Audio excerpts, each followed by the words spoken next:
and welcome to the Comic Conspiracy, episode 327 for the week of October 3rd, 2017. My name is Ryan Higgins. Who's here with me this week? Brock Sager. The true number one cable fan, Jim Jokisch. Oh, shit. Toby's in the back room, finishing up Inhumans. We're going to talk Inhumans and Gifted. In the back half of the episode, we're actually doing it a little bit differently. We're going to give Toby some time to finish watching the episode before we record here. So we're actually going to start with our very special guest down the far end of the table. Why don't you introduce yourself? Hey, Chris Bunch over here. Chris, how are you? Good, how are you? Chris is a longtime customer here at the store. We're going to have his secret origin here in a second, but like I said, we're going to do something a little different. We're actually going to do questions early, because then we're going to do spoiler talk for Gifted and Inhumans all on the back end. Very little comic news. We've got some questions. We'll do those. But this weekend's New York Comic Con, so I think we'll have a lot of comic stuff to talk about next week. Yeah, I think we're going to be talking like Doomsday Clock and stuff. Yep. Friday at 6 p.m. East Coast time, New York Comic Con. They're going to be live streaming. The panel on Facebook from New York Comic Con. So yeah, with Jeff Johns and we don't know who else. But Chris, hey, longtime listener to the podcast, customer here at the store. Extremely helpful in our move. Thank you again on a public forum here. You busted your ass when you were helping us move at the store here. It's all good. No, thank you. I made him do manual labor. I think I broke him a little. We all build 30 bookshelves. I think you all broke a little. We all did a lot of manual labor, and we were all broken at the end. You're still broken. I'm still recovering. It's like half the staff here has bad backs, and I'm like, it's what? so bad right now. Come on, pick up that box. I'm fucking destroyed right now. It's been like we're just over the 2-month mark here at the new location, and I'm like aged like 10 years during that move. It's ridiculous. Physically. But Chris, so we do a thing here, Secret Origin, where we like to talk to our guests when they're first on the podcast, kind of get their history of comic reading and where they are now. And I have no idea what your comic origin is. I actually don't know. I don't think we've ever talked about it. So we have not. I want to hear about this. What's your long history of comics? Sure. 90s kid. I guess probably the same. Probably a little bit younger than you. Okay. A little bit. So I got all the usual staples, X-Men in the 90s, the TV show, Batman, Sure. Yada yada. Tried to hit all the big classics when I was 16, 17, 18, Sandman, all the Crisis stuff, et cetera, et cetera. Did you read comics when you were like super young, or you started as like a teenager, or? Probably as a teenager. Okay. Memory's not that hot. I'm still giggling that Sandman and Crisis are classics. But okay, keep going. Well, they are. They're iconic. Yeah, but classics. I'm going further back. I'm going back to the Jim is basically just telling older than about 20 years on you. So Jim is basically just saying that makes him feel ancient. Yeah, Crisis is 30 years old now. Sandman's coming on 30 years. Like, yeah, Sandman's almost 25. That's So what else? No, older than that. Is it older? So you enjoyed the Crisis? You enjoyed the Sandman? What else? Everything pretty much in like graphic novel form. I didn't really do like the single issues. It was just like, okay, Death of Gwen Stacy. Just like try to like find everything that everybody said was great. Go for that. Ryan's gonna like kick me out of the store here at the moment. I got turned off for a couple years by Final Crisis. I was just like, Final Crisis? Yeah. Oh, I got it man. hardcover. It totally just like rubbed me the wrong way. Well, you didn't read it with Ryan Higgins' Guide to Reading Final Crisis? I did not just have the one hardcover. Which is having a Wikipedia page open and rereading it like 5 times? Yeah. I fully understand that Final Crisis is a tough book for some people. And tough book? Not tough book? Not. It is not on any recommendation list to give to anybody until after they've read like a huge list. No, but it is a tougher Morrison book. But I fucking love it. Yeah. I really like Morrison. It was just like that one. Okay. What broke you on that? I think it was like the way they collected it. Like I just didn't. Like they didn't like have the part where like, okay, how did Batman get the bullet for the gun? Where did he show up? He was just MIA for a long time, and I wasn't reading the single issues, so I was just like, where the hell did this come from? Yeah. So there's a lot of like asterisks where it's like, okay, it was probably because of this thing here and there and that, but I just didn't know because I was like, I wasn't going to a comic shop and checking it out. Road to. You mean there was some of the lead up stuff? Yeah. So from going the early '90s comics to Final Crisis, that's a big gap. I mean, were you reading regularly through? Because even trade paperbacks, I mean, they weren't really the standard for a lot of this stuff, even in the 2000s. It wasn't until maybe like mid 2000s, early 2010s, where the traits kind of became the standard. So you were just kind of grabbing whatever you could? Or? Yeah, just go to the bookstore, kind of just pick them, like, okay, here's Identity Crisis, here's all the different crises, kind of just pick it up and then just try to like piece it together myself, but was totally out of the loop. So what got you back in? Moved to San Francisco, got an internship over there, checking that out for a while. I saw Isotope over there in San Francisco. Yep, James. Yep. He's the man. It was right in the middle of Schism on the X-Men side. Okay. And so I was like, okay, that's a rough read too. But it like reignited like my love for X-Men, and I was like, oh, I'm back into it now. Like all this stuff that was like sitting in the back of my brain like is just snapped back in. And then kind of was just going back in from there. Yeah. And then Bryce isn't here, so he can't rake me on the coals. But then in recent years, Ryan has won me over to the way of DC. Well, so when Chris started shopping here, his pull list was like entirely Marvel. I mean, with some independent stuff. I mean, maybe like got my DC low shirt on for the audio-only readers. Yeah. I saw those Marvel books start dropping, and then when it was, I don't think you've read much during New 52, but during Rebirth, more recently, you're like, what's good? And I'm like, this entire wall, you're like, cool, take them. Yeah. And you're pretty hardcore into DC now, huh? Loving it. Yeah, it's good stuff. Yeah. The Rebirth books, I mean, some of them are just so good. Yeah, I mean, when we were pulling, we picked up a ton of new subscribers I need to still put in the system. And when I was going through my pull list tonight of guys that I just have like their loose papers, they're not in the computer yet. Every one was like Metal, all the tie-ins, all the Batman titles, Justice League, all the big Batman stuff. Metal, tie-ins, all the Batman stuff, Justice League, all those characters put aside.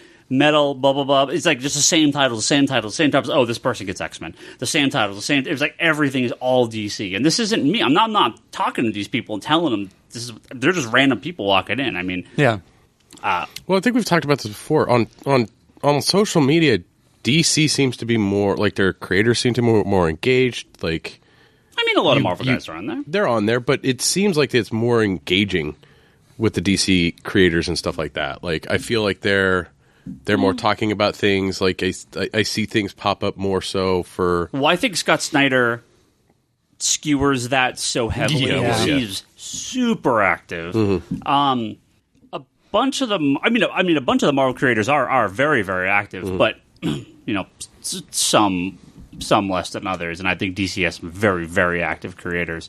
But I think Agent M, I mean, he's Ryan... I can never pronounce I can never pronounce his last name. Yeah.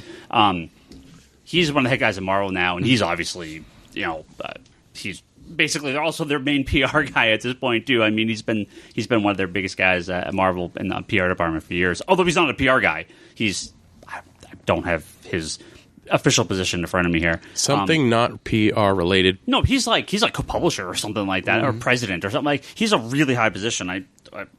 I suppose I could just look it up while we're talking. Yes, you do have a computer. I can ramble while you're looking stuff up. With the so you're into the DC now, but with the new Marvel stuff coming out, are you enticed to start looking at the Marvel stuff again? See, I've loved Marvel for years. Sure. I've done DC. Ryan Pendergast, he's the vice president and executive editor. I'm enjoying the DC. Stuff. Always enjoy the DC. I want to enjoy the Marvel. Yeah. And I'm trying to give it a shot right now. What do you? Well, I'm going to preempt this saying, Chris already got a free copy of Marvel Legacy since he picked up his books last week. So did you read it? I did read it. I read it the first day because I somehow avoided all the spoilers. So I really wanted to go in liking it. Like, a little bit of background for the audio folks. I got a Phoenix tattoo on my left arm. Nice. Got it during Avengers versus X-Men back in 2012. Really love Phoenix storylines. And it's kind of a swing and a miss for me on Legacy. Like, I really wanted to like Legacy, kind of just put a cup of coffee aside, check it out. And, like, I liked the general idea. I liked where they were kind of going with it. But I couldn't figure out how to judge it. And, like, the only way I could figure out how to judge it was kind of like Ryan saying, like, okay, like, would you come back and start picking up some stuff? The X-Men stuff, I could kind of go for the X-Men stuff. The Mojoverse stuff looked pretty interesting. The rest of it, not so much. On the other hand, I was really only reading the Avengers stuff before because Jonathan Hickman was on there, and he's kind of a crazy person, and I was kind of into that. Rumor is he's coming back to finish up Shield, so we'll see. I'm in for that. Yeah, we'll see if those issues actually happen. And you were hinting that he's also like doing some DC talks. Nobody knows. There had been a rumor for a while of him coming to do work at DC, but who knows? Who knows? Yeah. Right. Legion. I mean, that'd be cool. I'd totally be down with that. Yeah, I was like before I kind of hopped off Marvel stuff. I was into Ultimates. Was super into that. Yeah, it was kind of its own little weird area. I Ultimates 1 and 2. Yep. 3 kind of struggled. Ultimatum. No, he's talking mean, the current stuff. Yeah. Okay. Current stuff. Okay. I read the old stuff too. Okay. The old stuff got into a weird place, but like I did Ultimates 1 and 2 a lot. They wrote themselves into a weird place real fast. Yeah. So growing up, sort of, what was your reasoning for getting in the comics? Did you really have one? I mean, was it just something like this looks cool, or was it like the cartoons and the?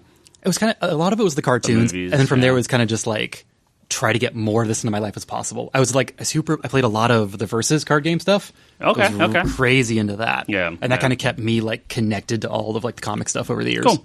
That was like very early 2000s Versus. Feels about right. Yeah. The 90s had the X-Men. I can't remember when that started. The Fox X-Men cartoon that was fantastic. That was amazing. And then after the question they came out with other series that weren't as good, but they were still better than it was in the past. So yeah. No, let's see how hardcore it is. Did you have the Pizza Hut mini comic? I did not. Oh, you got me.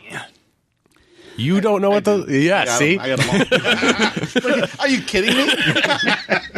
All right, we're going to move on to some questions here, and then, like I said, the majority of this episode, I think, is going to be Humans and the TV conspiracy. Yes. Welcome back to the TV conspiracy. Well, we have all the shows are starting up now, so I know. We got all the shows. Get ready for a few of these coming up here.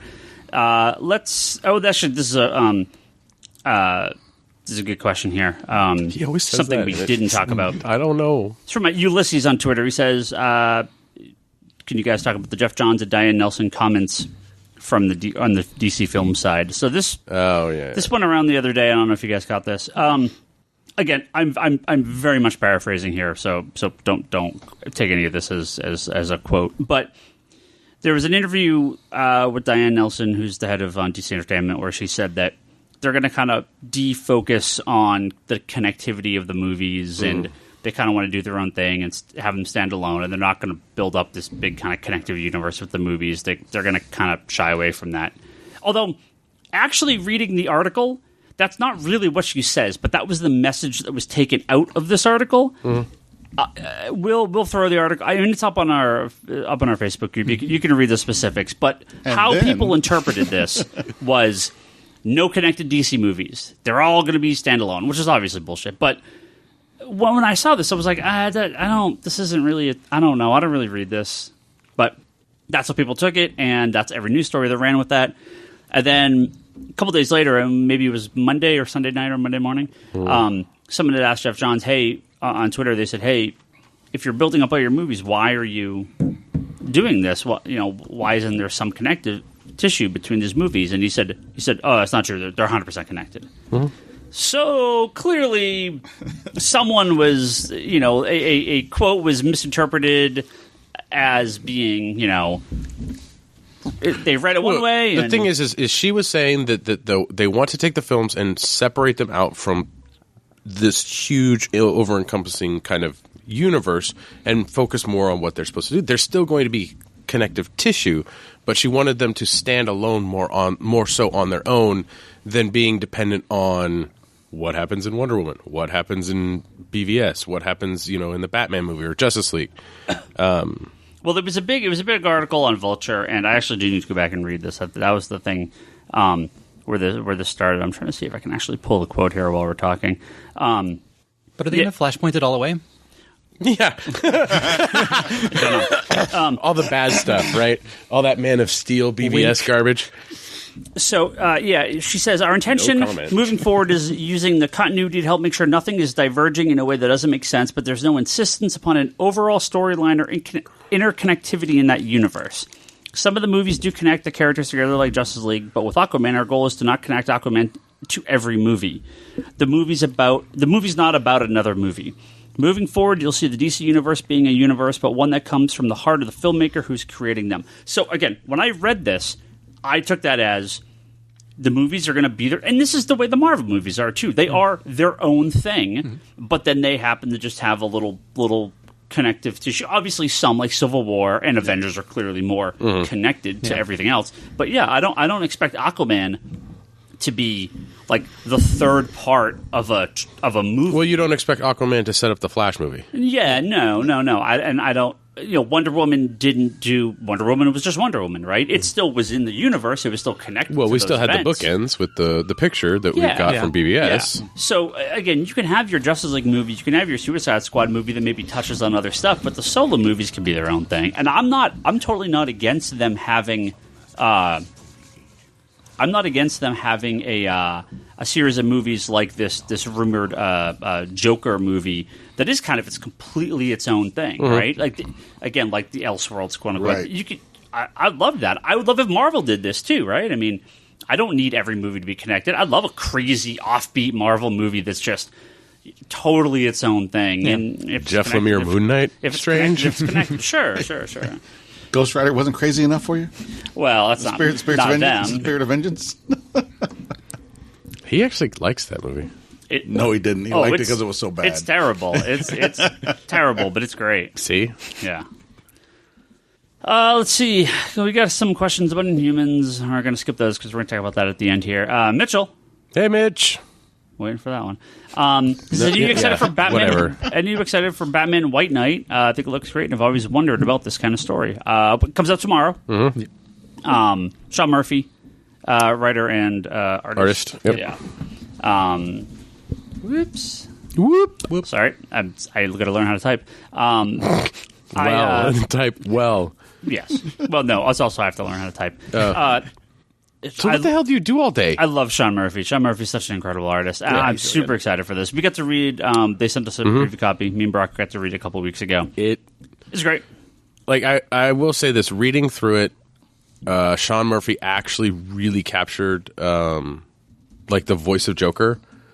Like when I read Joker now, it has to have a hint of Mark Hamill in it. I have to be able to hear Mark Hamill say those lines. Otherwise, it's kind of just ruined. Or it's kind of just like it's there, but like it was full on. Like I could see, I could just hear Hamill's voice as I was reading this. And I was like, well, it's the pitch. The pitch is that Joker and Harley kind of become the good guys, and Batman is now like the bad guy. And Joker and Harley are cured. Yeah. They're sane, all right. And Batman is kind of Batman's the crazy. Batman's gone off the deep end. As sane as either of us can be. Yeah, Batman's gone off the deep end and gone kind of insane. I think you just killed Ryan a little. I'm very excited. Very excited for the rest. No, that first issue was amazing. Yeah. So I mean, I highly, highly recommend it. Yeah, Is that a monthly? Yeah, it's like 8 issues. Nice. It's just a miniseries. So, It'll be good. Sean Murphy's a great artist. Batman has a bunch of miniseries coming out. I have like a shelf and a half of new Batman titles this week. Hmm. All-Star, White Knight, Dawnbreakers this week. Yep. Harley, Poison Ivy, Betty and Veronica's out this week. Fuck, what else? Technically count Bane Conquest. Right, Yeah. Bane. Oh, the regular Batman book. Forgot about that one. Yep. God, there's like another one. Yeah, there's like with not a Tim Sale variant. Well, he's switching off. He's doing every other. This is So basically, you're going to see orders go up, down, up, down, up, down, up, down. Yeah, there's a ton of. Tim, I love your old work. It's just the new stuff doesn't grab me. Sorry. Let's see. We've got a couple questions here about legacies. Let's get to those real quick. Cisco says, we heard how Big Bang Comics, our buddies over in Dublin, fared with Legacy. Any anecdotes you could share about your readers or excitement? So we gave away copies to all our subscribers. I'll Chris, echo, did you throw yours in the trash? Definitely did not throw Okay, mine just in the checking. trash. I'll echo a statement that I could definitely see Bryce going, motherfucker, you trash. I'll echo a statement that Big Bang shared that the vast majority of people have no idea what's coming out next week in comic books. So definitely some of my bigger Marvel guys, I was like, so this is Marvel Legacy, and they looked at me with blank stares. They're like, I don't know what this is. All right, this is just unfortunately this is what happened, right? It's the latest and greatest Marvel ploy. I have like literally no idea what comes out every week. Right. show up. Yeah. A lot of people are like this. It's busy I'm not people like with that. jobs. I know what's coming out. They're not all nerds like us sitting on the computer all day. I like the surprise. Uber nerd. It means you have so much free time at your job. No, that's not true. In the hotel room. Like in the morning, That's true. In the morning, it's like RSS scan, and then at night it's like scan and see what I missed during the day. Yeah. Everyone was super happy to take it. What I told people Free? Hell yeah, they're gonna be happy to take it. What I told people when I gave it to them was, hey, look, our intent here is for people to kind of check out some, stuff coming up. So if any of these threads in this book you want to keep following, let me know. Sign up had been minimal prior. Most people just kind of wanted what they wanted. But with the legacy books coming out this week, I'll be curious. As far as actual sales off the shelf, they were really, really bad. Again, we gave them away to free-to-our subscribers, so it's understandable that we're not going to sell many copies of the base cover. Yeah. The variants sold very poorly. The lenticulars sold very poorly. You're giggling about the fact that the back of the cover looks better than the front cover. Yeah, and Well, that lenticular on the Legacy, like I said before, it's like they just kind of did a half-ass black and white wash across the thing, and it's one panel from a 4-panel and if you're fold-out cover. And if again, this will go up Tuesday night, so before Wednesday. For people that have seen a couple of retailers complaining, and I think Bleeding Cool is going to have a big piece about it tomorrow. The lenticulars this week don't fare much better. They're hard to read. They don't quite ever. They're hard focus. to get. They're hard to get focused so you can see the complete cover. I think they're too busy. And the DC ones stayed. They were either just a flat 3D image, or the lenticulars were a fairly, for the most part, they transitioned minimal image. Those Oz Effect ones. The are really Marvel good. ones. The Marvel ones that I looked at that are coming out tomorrow. I tried multiple angles, all angles, trying to get them to transition. And the only decent one coming, it's impossible. The only really decent one coming out is the Venom one. The Venom one, works a little better. Works the best, but the other ones, it's actually a minimal cover because comparatively. It's a minimal cover. Yeah. But the thing is like you take that classic X-Men cover with Xavier in the middle. Was it the Uncanny X-Men one? Yeah. That's the X-Men blue one. Yeah. Very busy cover. No, the gold one. Or gold. Sorry, gold. Yeah. And it's like you take this busy cover where you have the classic X-Men fighting each other and Xavier's in the middle going no, and then you superimpose it with shitty art of the same kind of style. Yeah, it's real tough. But like Jim said, you'll get one clear, and then the next one you'll try and get clear, and then you're back to the other one again. Yeah, it's real Even hard. the Jessica Jones cover. That one's so busy. Well, that one is because Jessica Jones is so tiny in her font title, and they're using Marvel 2 and it's so much bigger than the rest. It's changing back and forth. And it's I wanted ridiculous. to see the Iron Fist 14 cover, and I couldn't see the difference between the two. I'm like, what's the point at that point? That's an odd one. Then you flip it over and look at the back and like, oh, that's really cool. That's an odd one where the Iron Fist cover is almost identical. It's almost too close. Yeah. So it doesn't. You don't really see the change. You don't see anything. Much. No. They should have. What they should have done is they should have just done an homage cover and had it be the 3D look like the back, because the back covers of all these are still images. They're not. They're like 3D. They're not lenticular. So this is more like the Villain Month cover. Well, is it still the Alex Ross ad? Yeah. The Avengers. But it looks really good. No, it does. It looks amazing. Yeah. Like it has depth. It looks great. It would go great in one of these new clear. Clear boarded. So we'll see. But I am hopeful for a few of the titles. I am not hopeful for a number of them. But I don't expect we'll get too many new subs on most of the books, other than the occasional ebb and flow that we normally have. A couple of books I think have a really good shot. Which are particularly feeling? Xavier asked, which upcoming titles are you excited to read? I think Captain America has a very good shot of being good. Well, it's got a great creative team on it. It's got Wade and Samney. Rumor is it's only for the one arc, though, and I don't know if that's true or not. And I heard Ta-Nehisi Coates is. This was the rumor a while ago. I have no idea if this is true. He's the guy writing Black Panther, and I'm like, oh no, oh god, no! Black Panther's so terrible. And he's supposed to take over after Wade? After Wade, yeah. So I'm just like, again, I don't know that that's official, but that was the rumor. So, I want to see what they're going to do with Wolverine. Well, again, I think the things people we've are seen what they've done with Wolverine. He busted out of that adamantium statue of his. Well, here's the thing: the people that are most the things that people are most excited for are the ones that have no current book. Yeah, right. I want to see what the Avengers 1 million BC. Yeah, I want to see what they're going to do with Wolverine, and I want to see what they're going to do with Phoenix. And right now, absolutely, Phoenix. Nothing. Yeah. Right. So, Iron Fist, Tom Taylor's writing Iron Fist. I like him. I do want to jump on Iron Fist, so I'll start with this arc. Well, and like the Iron Fist story arc that was going on before, like I read a majority of it. It wasn't bad. Yeah. It was just okay. Nobody was writing it. Nobody bought it, though. But you liked Young Jean Grey, right? I do like the main Jean Grey comic, right? Yeah. So I have to assume that Phoenix will show up there in some fashion, but I can't imagine that's going to be the main focus. I mean, I know she's going to be in that. If Phoenix shows up, Chris will buy it. Well, there's going to be that Phoenix miniseries, right? There's that Return to Phoenix miniseries. I was going to say the return. I mean the 5-parter. Yeah. But we just don't. I don't know if that's supposed to be a lead, and I guess we won't find out for a few months. But is that a lead into the X-Men stuff to bringing all the X-Men back? Does your Generations book count as their first reappearance? Maybe. I mean, so there's definitely books I'm looking for. I am looking forward to Avengers, especially once 675. I don't care about this Champions crossover. Not a way to start the book for me. But I'm excited for the next arc they have, where it's going to go like 3 times a month or whatever.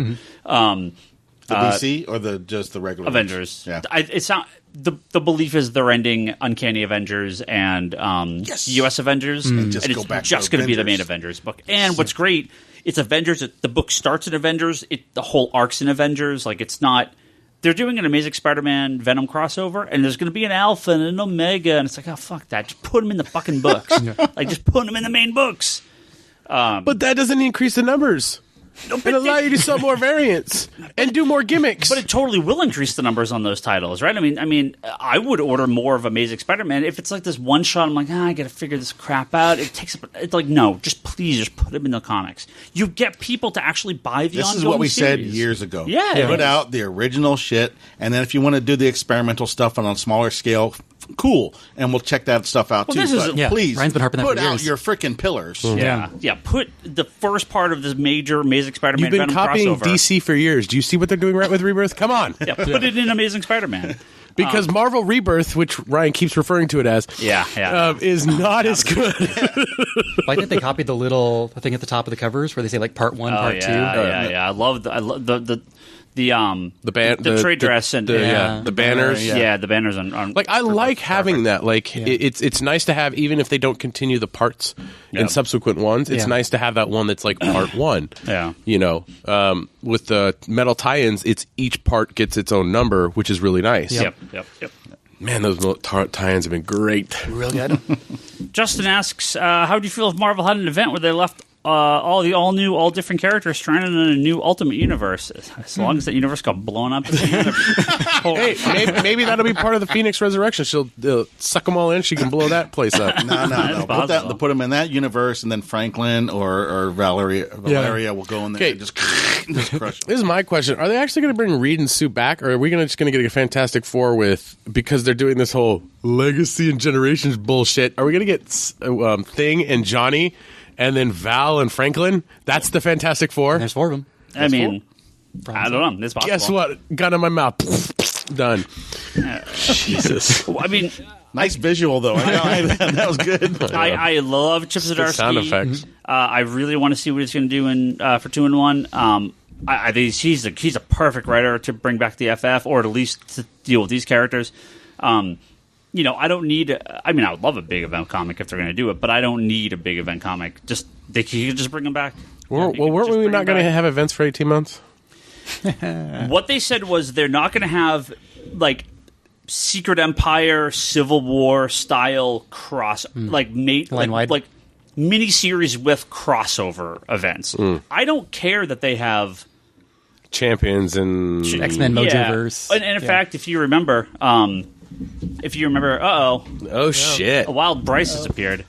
He heard what I said at the beginning of the podcast. If you remember, I'm a huge champion, no pun intended, of the little family crossovers, right? So when you have action and Superman crossover, or if you have Toby's in the back, Bryce, but we have an extra seat for you for a second. Is the No. Well, maybe We haven't looked. Yeah. But right out the gate, again, we have Avengers Champions, X-Men, Spider-Man Venom. It's like you're just out the gate with like 3 or 4 of these crossovers. It's like, why don't you just do one or none? Mm-hmm. Just start your books and have them be their own thing without immediately forcing people to jump on these titles. If they're bringing, look, Valeria and Franklin are already in generations that can very easily bring back Sue and Reed just like that. Yeah. Just the snap. Yeah, So. just they have to be able to. Is that what Franklin's going to do? The snapping, right? Yeah. Hi, Bryce. Hey. Hey guys. Bryce, is your microphone on? I don't think it is. Yeah, I turned it on. Oh, is it? Okay. Toby always makes sure to turn on his microphone before he goes and takes a nap about 3 feet away. I can't wait for you to hear the beginning of this podcast. Did you watch? Sure, I won't be Did you watch surprised. Inhumans or Gifted? I've not seen either. Okay. Well then, I'm sure they're both great though. you're going to want to leave in about 15 minutes. So that's we're doing questions now first, and then we're going to do the Spoiler Inhumans level Gifted talk. 5. Spoiler level 5. Okay.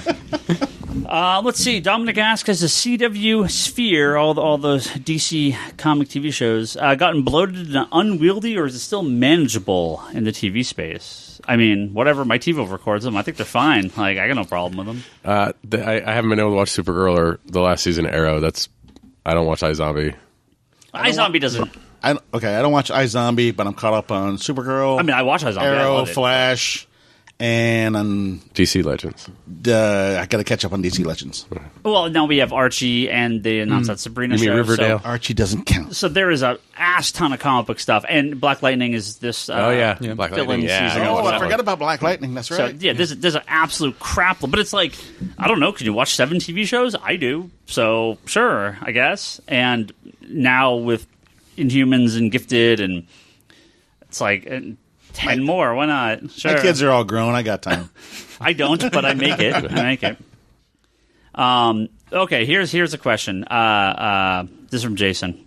Okay. He was bugging me about this in the store the other day, and I had no answer. I had no answer for this. This is a question that got brought up during Metal number 2, and I was like, I have no recollection of this, and I was like, I have no idea what the answer to this question is. They reference the Anti-Monitor. Mm-hmm. All the villains, they have the Anti-Monitor's astral brain. Yes.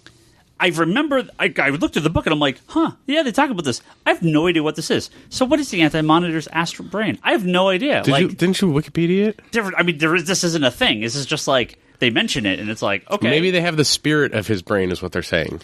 Sure, that's what I kind of read it as. I just don't know. Well, they have his armor also from the casting. They have his forge. Do they have his armor? They have his tuning power. fork. Yeah. Which might be controlled by AI created by him in his visage. That's deep. Well, fuck, Tony Stark's like that already in Marvel, so... But it's just they have this, not a leap.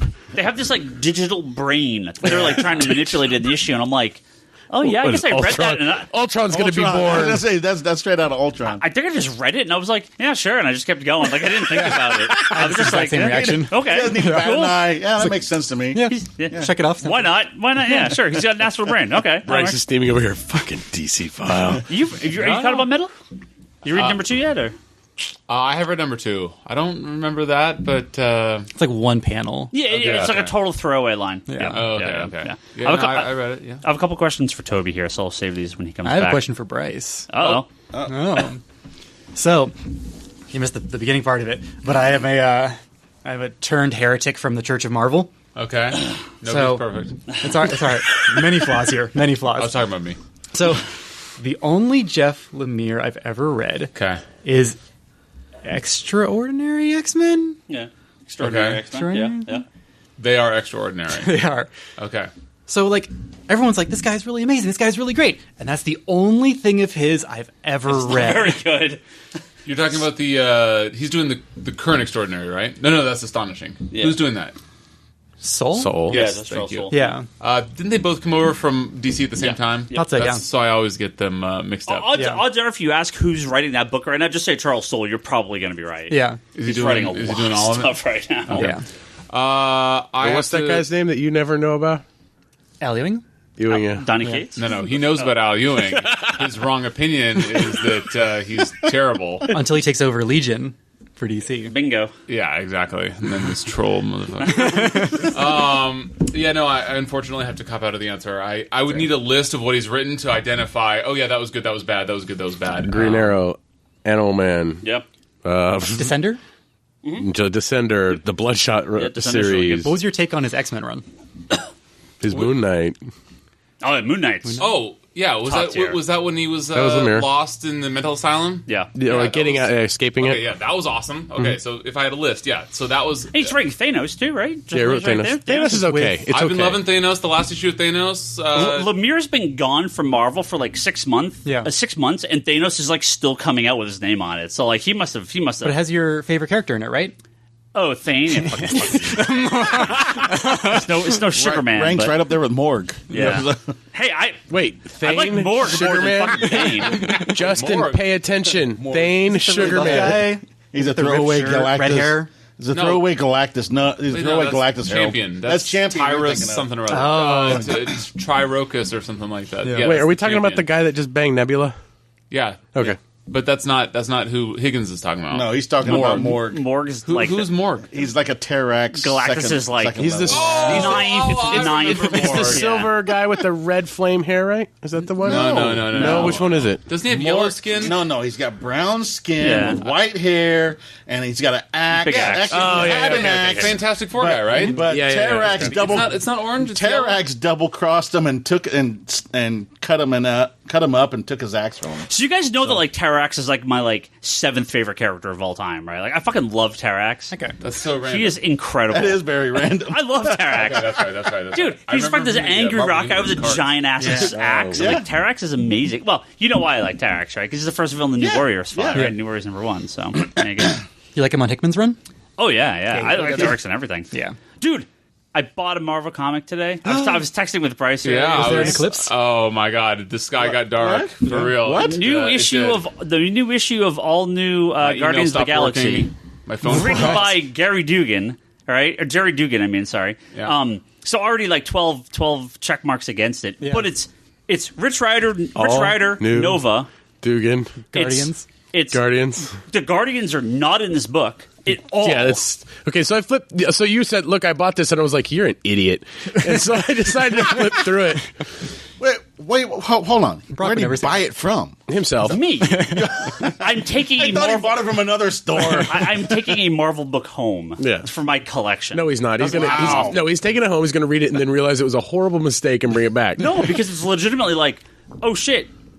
So when he, go ahead. Yeah, I'm just like I was gonna say when he texted me, I was like, "Wait a minute, this is gonna be filled with probably Gwenpool and Rocket Raccoon and Star Lord and literally. Drax, No, it's- and he is going to have instant buyer's remorse, and it's just one of those Marvel or any comics, I guess, can really you have bait and switch buyer's covers." And he's going to be so angry and he's going to hate Marvel more, which is like impossible already.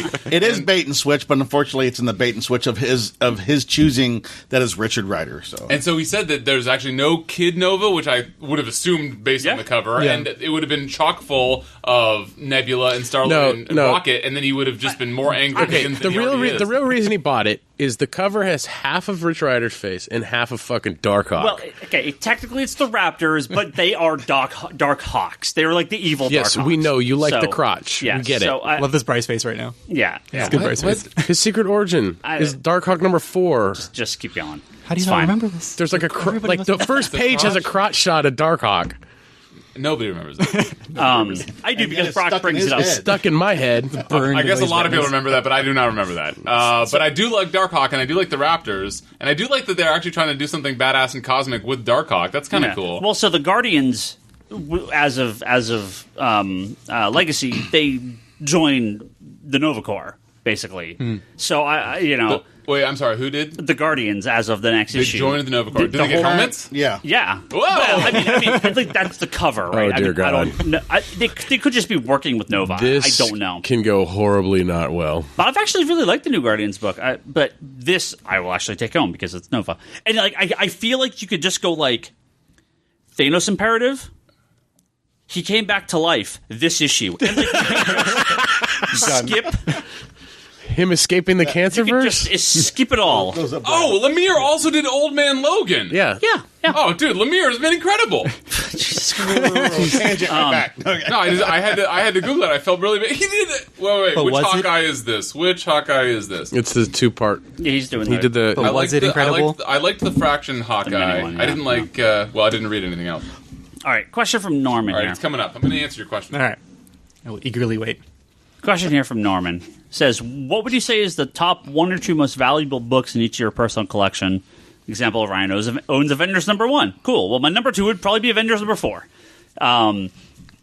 Past that, I have some cool stuff. Jim but has what was nothing like expensive super in rare. mine. Jim, you You guys have what was Yeah, expensive Jim in should go mine. last. Don't you have I'll go like, last. the I'll go biggest last. Yeah. collection of keys? Yeah, I got a lot. You don't, I mean, Brock, you're kind of like me. Like you don't collect expensive stuff. I don't really collect expensive stuff. I mean, I got Guardians of the Galaxy Haven't Landing #1. I got like Saga #1. You don't have any of those early Harley stuff, huh? Any No. of the animated stuff? No. I figured, you may have tracked those down, but yeah, they're super pricey. They're super pricey now, and I'm kind of just like, if they come in. Sandman one? I have a fair amount of the Sandmans. I need to go back and see which ones I need. Like 1 and 8 are $100. I think I have. dollar issues I now. might have an 8 one. Yeah. But Eight's probably 75 or something like that. yeah, I mean, for the most part, I don't really have too much. Statues. Fuck, I have statues. That Batman Hush Kiss statue. Well, that's Yeah, probably your maybe. most expensive thing right there. Things like Well, I $1,000 think bucks. that's- You say it's like a grand now? It's like a grand now. It's probably competing with What about the Harley on motorcycle? Or when that's I don't think they go for anything. the deluxe one. The deluxe one is a little bit more, but it's not over the price as much. Yeah. I know that the Sandman bookends, those original ones, go for a fair amount. Do they? Yeah. The ball busted off the Daniel of mine. I can but fix that. I glued it back on. No, but- because the original is Sandman and Death. The 20th anniversary ones are the Him and Morpheus, right? it was Daniel and Daniel. No, the Daniel. original one was Sandman and Daniel. Trust me. Oh, your original one, because the one they reissued. I have the one that they reissued. Okay, yeah, I don't know. The That they original did, that they then bookends did a were second print of. Sandman But back and to the Daniel. most valuable books. Yeah. I don't have a lot of books that are physically What you valuable. got? What I you got got? emotional valuable books. That counts too. I'll go for that then. No, it doesn't. Does not at all. I guess. I have a bunch of Rick Remender stuff that's signed by him because I like tracking him down and getting him to sign all my shit. That's cool. That doesn't sound stalkery. It doesn't sound like it's worth like any money at all, but It's like not creepy at all. not even a little bit. I've met him. He's a nice guy. Yeah, he's he's a nice guy. super busy and stressed, but he's a nice guy. Oh yeah. Bryce, most valuable in your collection. So I have X-Men #1. I have actually every X-Men from the Uncanny Run ever, well, not ever, big asterisk coming. So my collection, Great, we're gonna I'm get a about, list. I think a dozen away from a full set. But they're all, so I have #1, but, and I'm getting #2 here in a couple months. Didn't you have a Daredevil #1?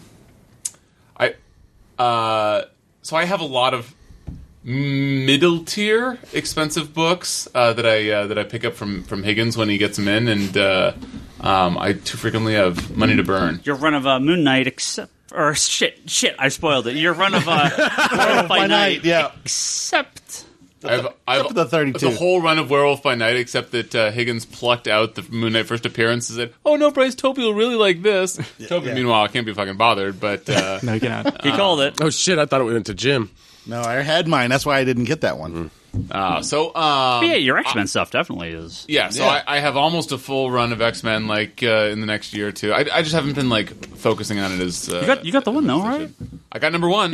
Yeah. And I have giant size. And so, yeah, so that's really good. I have, like, a ton of the, Your one's in good Daredevil shape. I saw keys it. and- Your one's pretty decent shape. Yeah. It's not like from trashed or Scott. anything. Yeah, it's no, not trashed. good. It's My good. Avengers is from Scott. Oh, Yeah. damn, Scott. That dude could rattle off a list. Oh my fucking god! I have seen his what? I'm sure.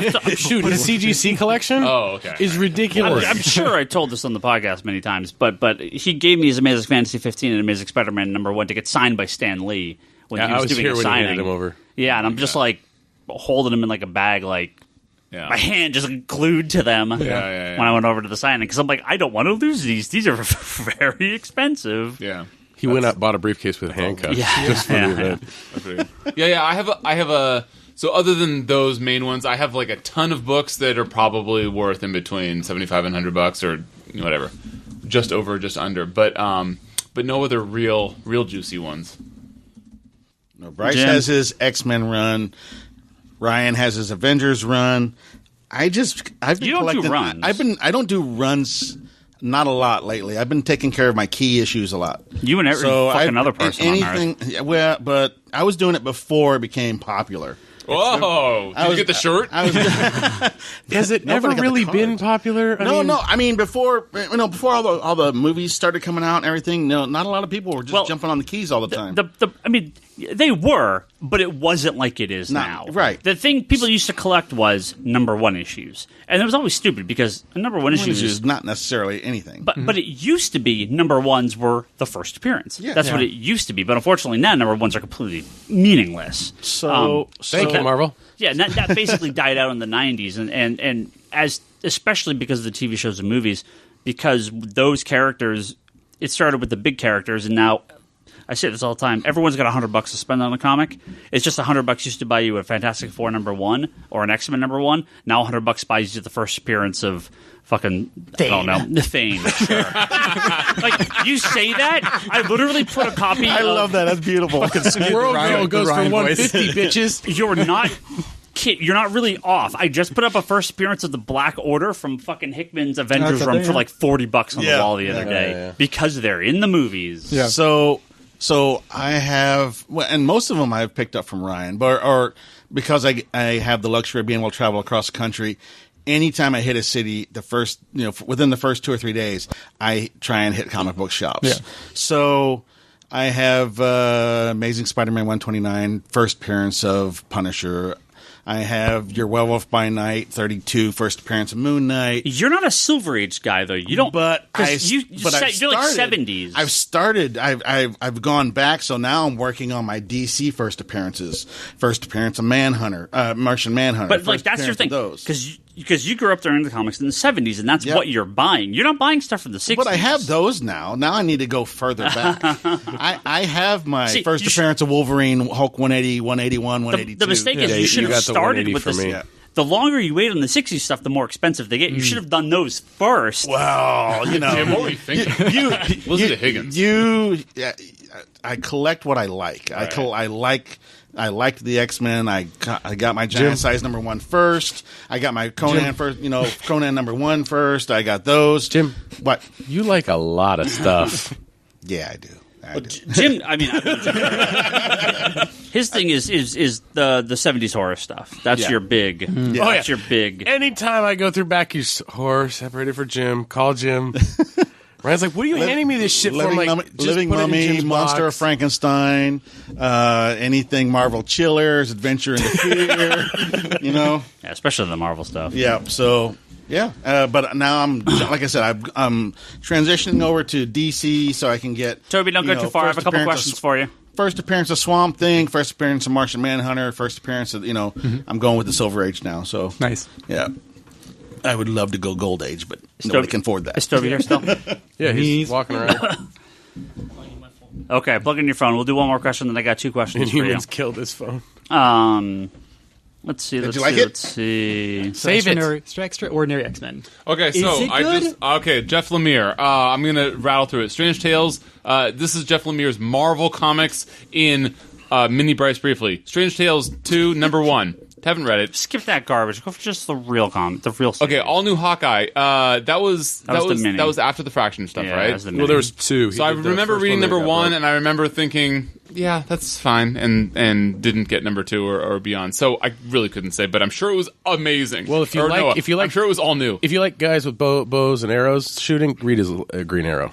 Okay. Anyway, so Extraordinary X-Men. So this is gonna sort of depend. I feel like Extraordinary is fine. A lot of people hate or love Humberto Ramos. I feel like a lot of people sort of. It's a very polarizing artist. I happen to love him. Yeah. Everything he's done with Spider-Man and X-Men in the past decade or longer. I love it all. So yeah, I love it. I love Lady Mastermind and whoever else. What was the other controversial X-Men that they had in that run? Sinister was in there, right? Miss Sinister. No, that's Plastic blue. Man. No. Kick Bryce out. He's not supposed to be here. He hasn't seen the shows anyway, Toby. There's Don't take another that. chair in the back. Toby, you have a knee. You can sit on my leg, buddy. Take a knee, Toby. How does him I'll having a stand knee up. I'll and stand up. sitting on your leg make sense? Okay, so Extraordinary X-Men, yeah, it's sort gotta- of like Higgins said. I really liked it. I liked it more than normal because of Ramos's art. But other than Ramos's art, it was absolutely fine. It was great IVX? because it was X-Men. IVX, I did not like.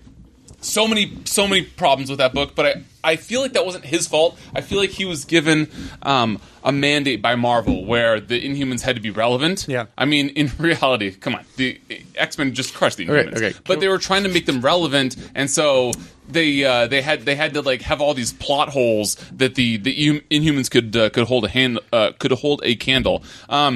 Old Man Logan, I think, has been the best work done by Marvel by any artist in the past. I don't know, 4 years, 5 years. I'm trying to think of like some better stuff. It's definitely in the top 5 of Marvel by any writer, especially with Sorrentino. So in terms of a combo, I think that's some of the best stuff by Marvel at all in the top 5, the past 5 years. Other than that, Moon Knight, also absolutely loved Moon Knight. I can't say good enough things about that, which we already talked about.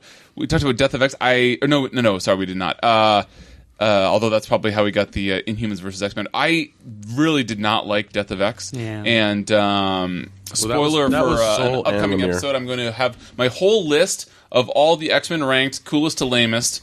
It was 3 spoiler levels, right? There are 3 spoiler levels. Yes. Good remembering. Remembering? Yep. I have no idea. Yep. Thank you, sir. And so yes, there's going to be main X-Men families, and Can't Be Bothered, which you probably also remember. Thank you. Okay, so Death of X, really hated. I guess the art largely, but also Art was rough. other than the art, just the way that everything went down. It seems like Marvel was trying so hard to prop up the Inhumans. Like they were trying to prop up all these fake main heroes that they're now not retconning, but like trying to what's the word, backpedal. With Legacy and the other stuff going forward. So I would say he's got a lot of stinkers and some great ones. So ultimately, I give him a sideways thumb. All right. Read Animal Man and Green Arrow. Much Are better. they collected? Yep. All right. Well, I mean, yeah. The Green Arrow, Jeff Lemire stuff's hardcover collected, and at Sorrentino. I actually like both of those characters, and if they're collected, I actually legitimately would. Yeah, Andrea Sorrentino did the majority of the I'll just Green put it Arrow in your stuff. box. Let me burn through. We have two quick questions. 2 questions for Toby. Then we're going to do our TV talk, just because we've got to almost all the questions this week. This is from Krusty Lemon. Love that name. He says, "Is it rude to ask to not have your name signed when getting a book signed? I'm not keen on my name and stuff." No, most people won't. You don't have to. It's possible they may charge you. Some people will charge you anyway for a signature. Jim Lee won't do it. Jim Lee will not. Correct. Yeah. He's one of the few people that will absolutely. He will only do it if you put your name on it. Yeah. Because he doesn't want a reseller. Yeah. So they're especially artists. They'll if they're going to do like a sketch or something, Especially they will. artists that know their stuff resells for quite a bit of money. Yeah, but you can never pay Jim Lee to do a piece for you. He will not take money. You can't do that. So it's like he does it for you for free and puts your name on it. Or Everyone It's has funny a because, breaking point. Lane was collecting all the Wildstorm artists, and he had all the Wildstorm guys do a different piece on it. Yeah. And he wanted to basically put a giant print together later on. Yeah. And he basically look, Jim, this is definitely for me. Yeah. This is a long-term project I've been doing, and Jim still will no, I'm still going to put your name on it. So right. You get all these things, and then it does have Tulane on it, on the one character that Jim did. Because he goes, no, I'm not breaking my rule. Right. Yeah. Yeah. And fair enough. Sure. Yeah. And I mean, when he's making the print, he can. Yeah. digitally crop it out. The thing is with Jim Lee, I mean, even working here in back issues, you know how many issues I've seen of his of old stuff that just has his signature on it? It's just his signature. It's not to anybody. There's a ton that was of probably it. back. Jim actually even told Layton, like, it's up to you what you do after it. And Right. He goes, I will put your name on there. Yeah. But there's a chance that they may want to charge you, or they won't. But the majority of people, it doesn't matter. Brandon Holmes says, "Is it necessary to replace my bags and boards? If often, how often? Or if so, how often?" Personal preference depends on how you store them. Yeah.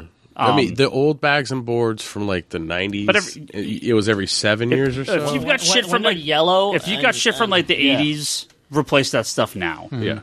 If you got stuff from the last 15 years, 15 years change it maybe, but you don't even have to. Yeah, it's also where you're storing it. I mean, if you're storing it in short boxes in an air-conditioned environment, you're fine. It's not going to do anything. 20, 30 years, you're fine. Unless you're collecting IDW books, then you might need to change it like every other week. They just ruin the bags anyway. IDW books like do something to the bags to warp them. It's really weird.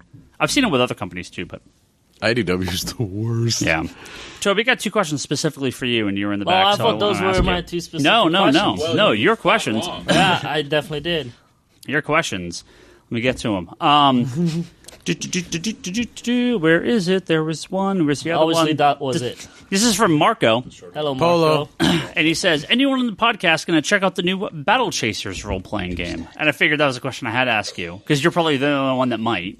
And maybe that's the thing that the person wanted Joe mad. Check it out if Joe Mad will promise me to finish it, and then send me a nice collected hardcover, because I already bought the nice collected hardcover to have on the bookshelf. You'll play the role playing. You'll play the video game if he finishes the comic. Yeah, and gives me the hardcover for free. Because that's what he owes me. He owes me that because I bought like 2 or 3 of those nice hardcover versions. You're going to get an appendix. It's like the same size as hardcover. I'll be honest, I probably will check it out. I don't know. Yeah, but I'm not a big role-playing guy. I put this on Twitter. One of the subscribers had asked, can you sign me up for artists and put me down for anything they do? I'm like, I don't really do that, but I can keep it in mind. What are you looking for? He goes, I want anything by Joe Mad. And I said, cool, I'll put you down for nothing. Easy. Yeah. Done. Because it's just not going to happen again. Like, you won't do anything. Well, he did one book in the next 10 years. Maybe. I just picked up a Joe in the last 10 years. So. I know. I just picked up a Joe Mad hardcover of Battle Chasers signed. Huh? I just picked up a hardcover Joe Mad's Battle Chasers. Is it a definite edition hardcover? It's not the absolute super price. No, it's not the slipcase. The slipcase is impossible to get a hold of. I ordered that from Ryan knowing that one day this asshole is going to finish this book and this nice hardcover they got is going to be completely worthless. Unless he does just the exact same amount of work and there's a volume 2 coming out, which I highly doubt. Or we can live up to 300 years old. The slipcase is almost impossible to find now, so all right, it's really tough. Wait, for those of us that don't know, what is this? What? Joe Mad? Chasers. Did you not read comics ever? Yeah. I also have no idea what this is. Never, Really? never, bro. No idea. You've never heard of Battle Chasers? It's crazy. Okay, hold on. Spoiler level 5. I've never read comics. I don't doubt it. You were right. Other than X-Men. Joe Mad did some X-Men. During the 90s, one of Image's imprints... Cliffhanger. Yeah, Cliffhanger. There was Humberto Ramos. Yeah. Yep. Pronounced Umberto. Humberto Ramos. He did that vampire one. Yeah. Crimson. Yeah. I have it bound. The what one? The vampire one. Danger Girl. Budget by Campbell. And Battle Chasers by Joe Madeira. Madeira? Don't look at me how to pronounce that. Just say Joe Mad. Joe Mad. Nobody knows how to pronounce that name. He makes everybody mad. Battle Chasers obviously really bad, limped 8 issues along over a couple years. And Battle Chasers ended in the middle of like an issue, and then like another year later, like a half an issue came out, and like that was it. There's a complete hardcover out there that like is not complete. It's like, here's the entire Battle Chasers. It ends in the middle of a story.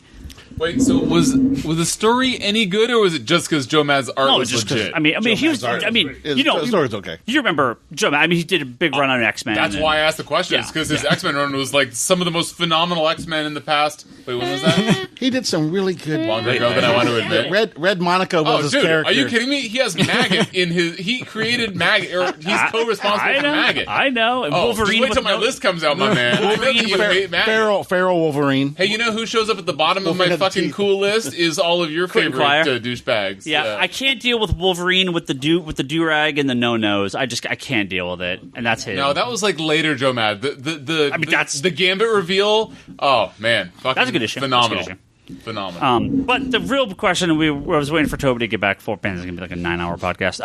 Toby, what are your Adding thoughts? people. Who's next? And of Hey, course, Trip. and I'm sure I'm gonna Wait, mispronounce is it. this still the Joe Matt question? No, this is a different question. This is from Dollar Bang on Twitter. He says, Toby, Can we like stay on the Joe Y'all. Matt thing? he wants It to was know. actually pretty cool. Get ready God. for Keep going. Yeah, it was really, really cool. Please keep Just going. shut their mic off. Shut it off. It was like What else do you want to say? no, it was It's all like been said. it was like his version of Lord of the Rings meets Dragon Ball. That's what you wanted to say? Yeah, Okay, well, that's why I cut him Well off. said. Now I know what it is. now thank you, Toby, and not anybody else. Dollar Bang says, Toby, what's your thoughts, y'all? What's your thoughts on the Kotobukiya Ikemen Nightwing figure, and will you be purchasing it? Wait, what? What's the question? He literally. Hold on. What are your No, thoughts? I'll translate. The thing I tweeted you about with the Nightwing statue with the Well, butt. you're not funny. What's the question? What's the question? What do you think of the Nightwing statue with the butt? What's wrong with it? Will you be purchasing it? I will not, but I don't think there's anything wrong with it. No, though. no, For all no. the times, Nobody for said all. anything was wrong with it. Yeah, all right. Yeah, nobody said anything was wrong with it. So what happened was Kotobukiya came out with this line called the Bishoju statues, which have been wildly popular. It's How can all you say the that so fast? Yeah. What's that? Yeah. How can you say He all has those a words so lot of fast? lonely nerds that buy shit from him. I'm not sure if that was English or Japanese. he doesn't say- It is Something in Japanese. between. He has Yeah. a lot of lonely nerds that buy these statues from him. I mispronounce a lot of stuff, so But not Kotobukiya and Bisoju. He knows that. when I have to say this Like one stuff syllable. when I have to say this stuff regularly, I get used to pronouncing it. So the means pretty girl, right? So it's all these very anime-ish Japanese style, Half naked. Marvel, DC, Star Wars. Still haven't bought the Harley one. They have a, Kotobukiya? Kotobukiya? Yeah, the Bashu very, ones. very Oh, okay. suggestive. Bisoju. Okay. Bishoshu. How do I say that? Bishoshu. Suggestive. seriously, like, stop all talking at the same time. Oh, I know what you're trying to say. yeah. But please say it again. No. So they did this big line of these statues. Well, now they're doing the pretty boy statues, Yeah. and so we're going to get a whole line of these. I think it's funny as hell. No, it is. It's hilarious. Yeah, it's great. The thing is, I'm all for it. Fuck it. these will be humongous at like anime cons. I just Yeah. don't expect that they're going to sell in comic stores very well. It's just not the target audience for Yep. it. But these will have a huge fan base, especially they're starting with Nightwing. Like they know exactly their audience. So, yeah. So, Toby, you're getting one? Yes, he is. Yeah, he is. And our final question of the night is from Uncanny Questioning? Kyle. Question of the night is Uncanny Kyle. He sent us half an hour ago. I already replied, but he said, "Could you guys stop shouting? You've been screaming and talking over each other for the whole podcast." Excellent. This is preemptive, and I said, but also true. That was my reply. Whoops. So, all right, now that we've been a comic conspiracy if we didn't do that. we're going to talk about the Inhumans now. Yeah, Chris got a list. Toby just finished watching the Inhumans, so we are going to talk about the Inhumans for a little bit here now. Also, I had a little nap. Show We knew. premiered on ABC this past what was it? Saturday, Friday? No, Monday. wasn't it? Huh? Monday, right? No, The Gifted was Monday. Inhumans was Sunday. Oh, Sunday. Was it Sunday? Yeah, Okay. Sunday. Yeah, but they had the IMAX release like at the beginning of the month. yeah. They came out on IMAX a little while ago. So a little info based on things we talked about prior and got wrong. Fucking surprise. Also talk about getting things wrong. Yeah, yes, people. Thank you. Yes, Mangog's a real character from Thor. I actually had no idea, but now I do. Thank you for everyone that sent that to us. Nailed him. Huh? Nailed him.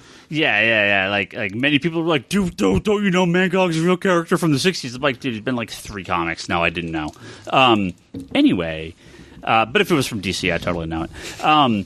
It's like, who's that guy that's trying to bang Power Girl all the time? So Zardoz. Zardoz. Well, that's what he's based on. You know this character. Yeah, right? I do, yeah. I mean, no, I forget what his name is, but it's based on Zardoz. Zardoz, yeah. So, the Inhumans TV show. Where the fuck where are we going with this? So, premiered on ABC. It's apparently only 8 episodes. I thought it was actually longer than that, or like a series or something. But it's only 8 episodes. I can imagine it'll continue, but I don't know. Maybe it will. So they premiered the first 2 episodes the other night, back to back, and what is like the current Rotten Tomatoes on this show? Like it was like 4% when I went to look at it. It was terrible. The early reviews were just fucking abysmal. I heard it got canceled before it even got released. There was like a weird. That's why I wasn't expecting to see it on TV on Sunday night. I thought it wasn't even going to be there. I think an Aquaman thing happened to this. Yeah, it has a 6% I think on all Rotten the fans Tomatoes. and nerds complain and bitch way too much about it for them to go, fuck it. If they don't want to see it, we're going to pull the plug. Yeah, so it sounds like more than likely it's not going to see anything past these 8 episodes. I mean, it'll all really depend on ratings, I guess. If it does really well, they'll keep it going. It didn't perform very well, but I mean, who knows? I mean, ABC may decide to keep it around. So again, when I went in to see it, I wanted to watch it a couple hours after it aired. You know, my expectations were as low as they could possibly be. Lower than Agents of S.H.I.E.L.D.? Well, due to stuff like Agents of S.H.I.E.L.D., yeah, absolutely. My expectations were extremely low, and based on it's the same showrunner as Iron Fist, which I didn't even finish, right? Yeah. And yeah, so I went in with just the absolute bottom of the barrel, worst expectations you possibly have for the show, and I got about an hour into it, and I was like, I think this is actually okay. Like, it's not great, but it's okay. You know, even by the time I got to the end of the show, I still didn't hate it. It's bad, right? I think it's pretty bad.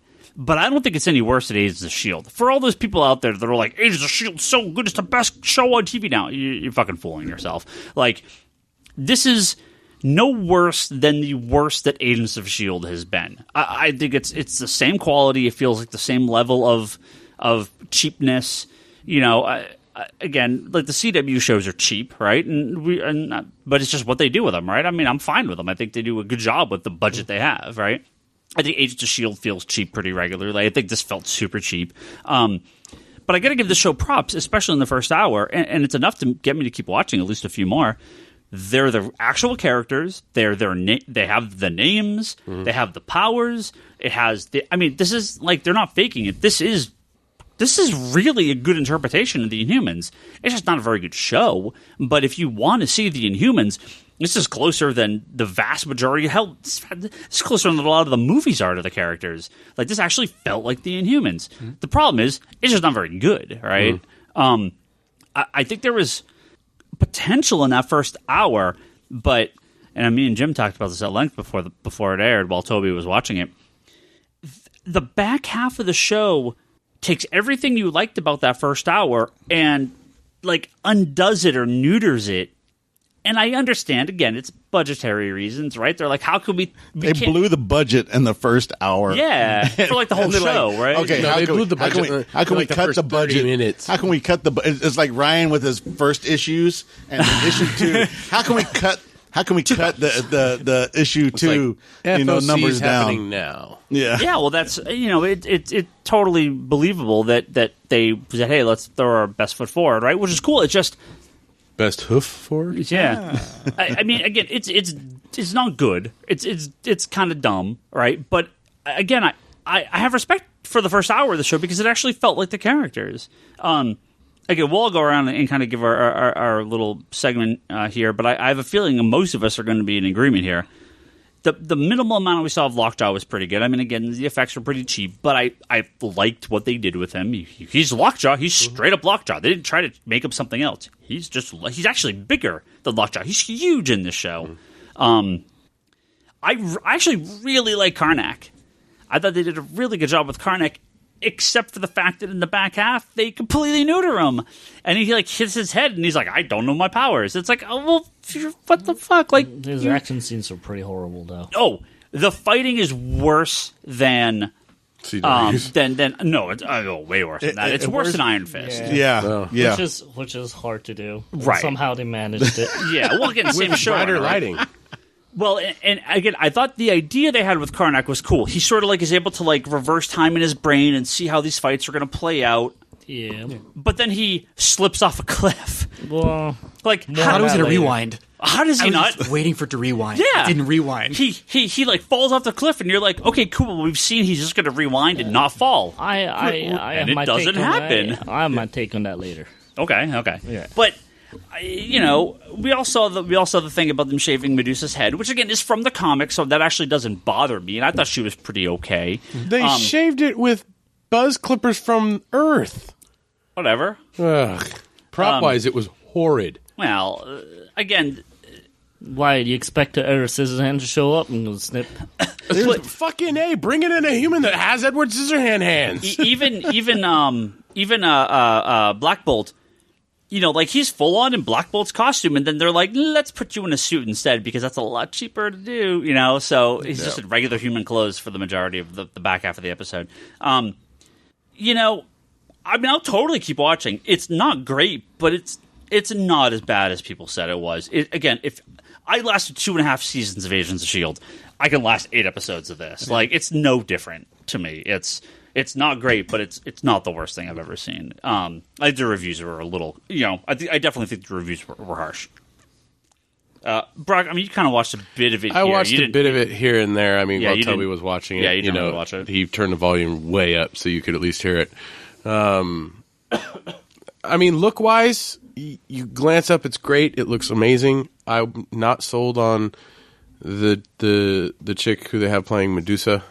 She was Serinda Swan. Serinda Swan. She was I liked her as Zatanna in Right. the Smallville, but I think that was like 10 years ago. So she was much younger then, and she fit the build. But now I just didn't like her as it. Is it Anson Munst? I can never pronounce his name.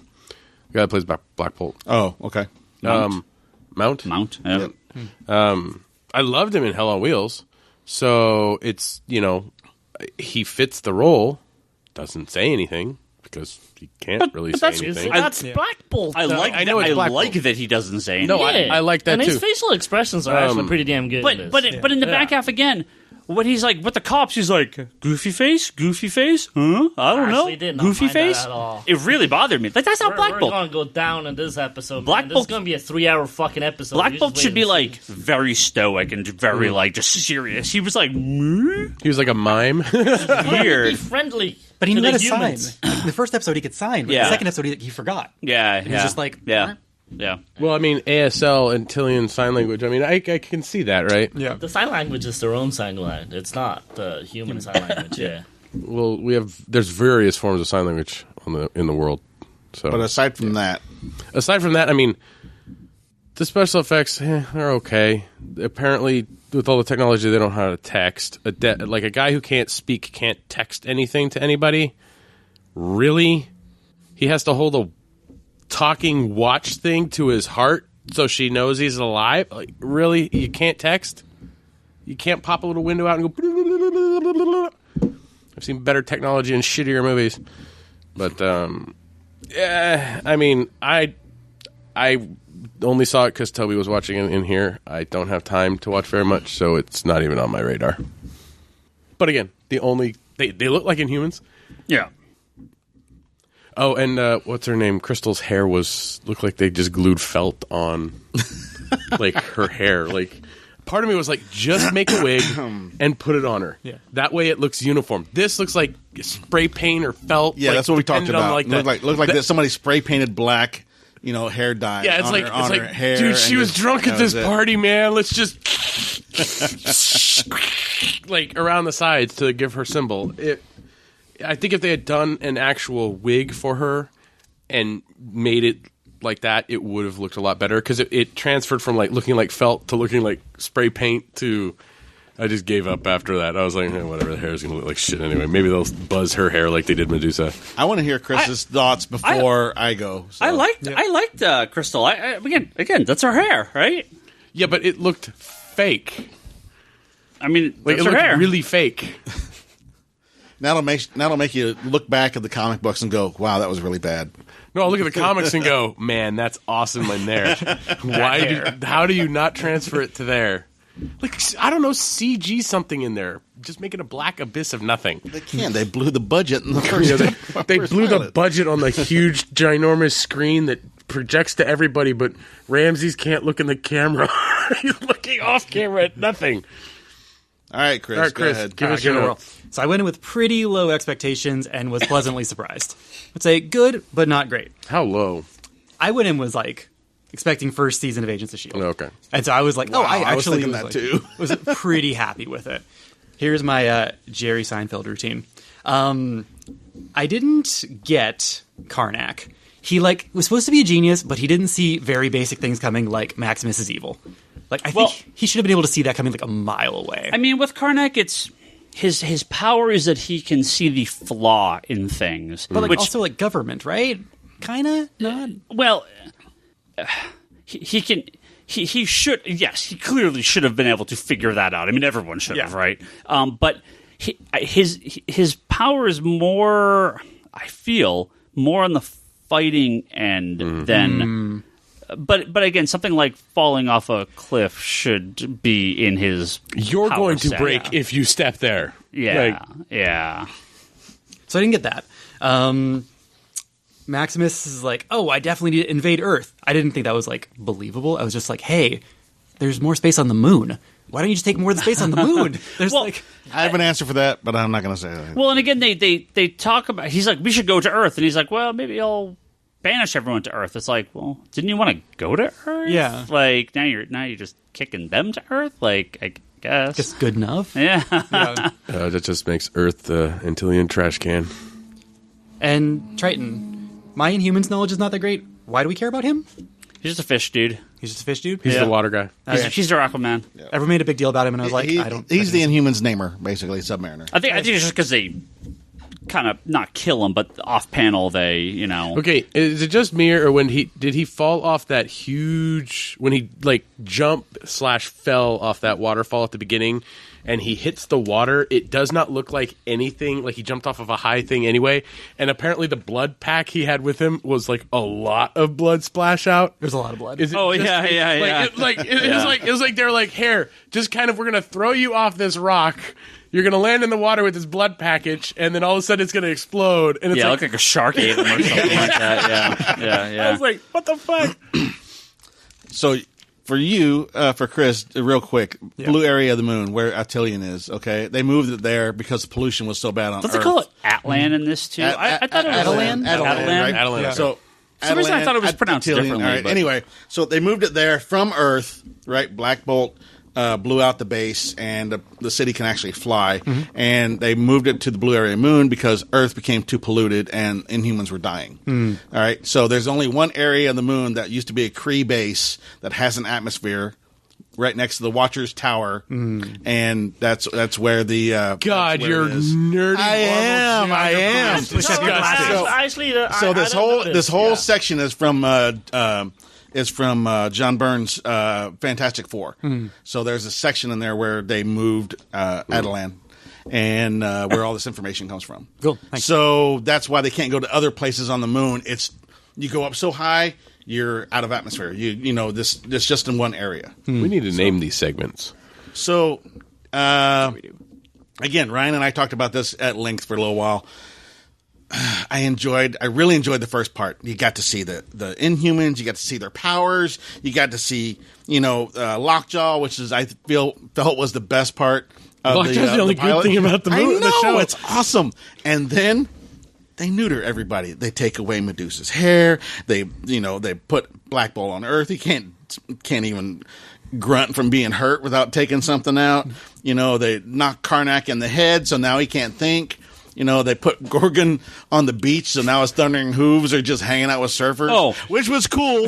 That was pretty cool. No, the dumbest shit. He's just like, You made that way worse than it was. I'm going to sit on the beach. Two fucking scenes. Right. Why isn't he doing anything? Because he's waiting for fucking Maximus to send his people. No, but he should move inland, waiting right? for anybody to come get him. He was stuck. So I'm going to hang out with these stoner dudes. I was actually fine with that. I was half expecting it to turn into one of those commercials with the two Hawaiian guys, and they're just sitting there, and then they talk about some random thing, and it's for some beer. I don't even remember what it's for. That's what I was waiting for. I liked Crystal Crystal's hair left a little bit to be desired, but that's okay. I really liked Lockjaw. I thought that was cool. Maximus, he's insane, and Ramsey pulls it. The guy who does Ramsey pulls it off, and I can get away with that. That's fine. Yeah. The fight scene sucked really badly. Really bad. Right? And but I am intrigued enough that I want to watch the next few episodes. And if it's only 8, I'll watch the series. Sure. I'll watch. You're I'll watch. Telling us you're watching the series. I'm probably going to watch the series. So you're telling us you're watching the series. I'm probably going to watch the series. Yeah. You are. So how much Why time are do you have in your lying, hotel Jim? room after Why you get are out you of work? lying? You're totally gonna watch it. Yeah. I'm probably going to watch it. You have gonna a lot watch it. worse- I'm going to watch it. You have a collection of omnibuses that are probably worse than that. Come on. all right. Yeah, see, all right, see. All right, come on, man. Toby, you have omnibuses worse than this show. No, I do not. Actually, I do, probably. Your Muppet Babies omnibus is sitting back That's here, not worse than this show. Muppet Babies are the greatest thing in this entire... No. Toby, thoughts? I went in with rather low expectation also until I saw the first trailer that everybody hated. And I was like, I actually didn't mind that trailer at all. But again, I didn't expect much. I'll be honest, my Inhumans knowledge is not the greatest. There were always the other characters that showed up in books, and I never minded them showing up in books. I actually always liked them. I just never liked them on their own. Like, I didn't care to read. I mean, I actually did the Marvel Knight series. I read that one. I don't remember much about That was it. the Jenkins one, Yeah, right? the Jenkins ones. I enjoyed it. That's But, fantastic series. but back in the day when I was really, really reading comics, where I was like reading things like 10 times over, I enjoyed Inhumans just as this other group that would come in. So, going with that, I actually really enjoyed the show. It is the characters I remember. I really liked it.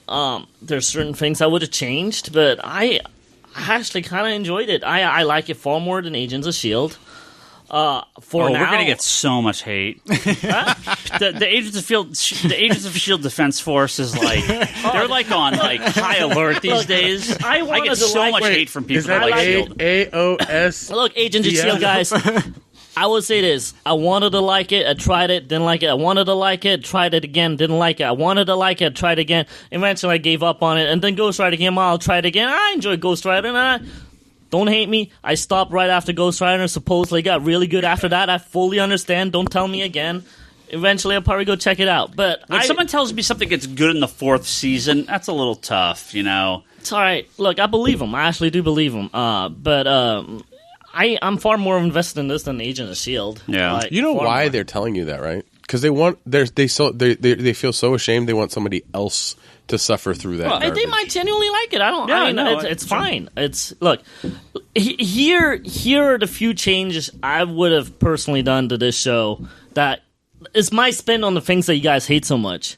I kind of want a Maximus to systematically take them all out. Yeah. Before they get on Earth, right? I kind of want them to lose all their powers because of him. Like what he did to Medusa, I kind of wanted him to do something to Carnate because he knows all these characters. He's been around them all his life. I wanted him to systematically take them all out, ban them to Earth, or they somehow escape to Earth together. So they're in a new environment, they have to figure things out again, all over, right? So the concept that they're on Earth without their powers, I actually don't mind that. I just wish they went about it a little differently.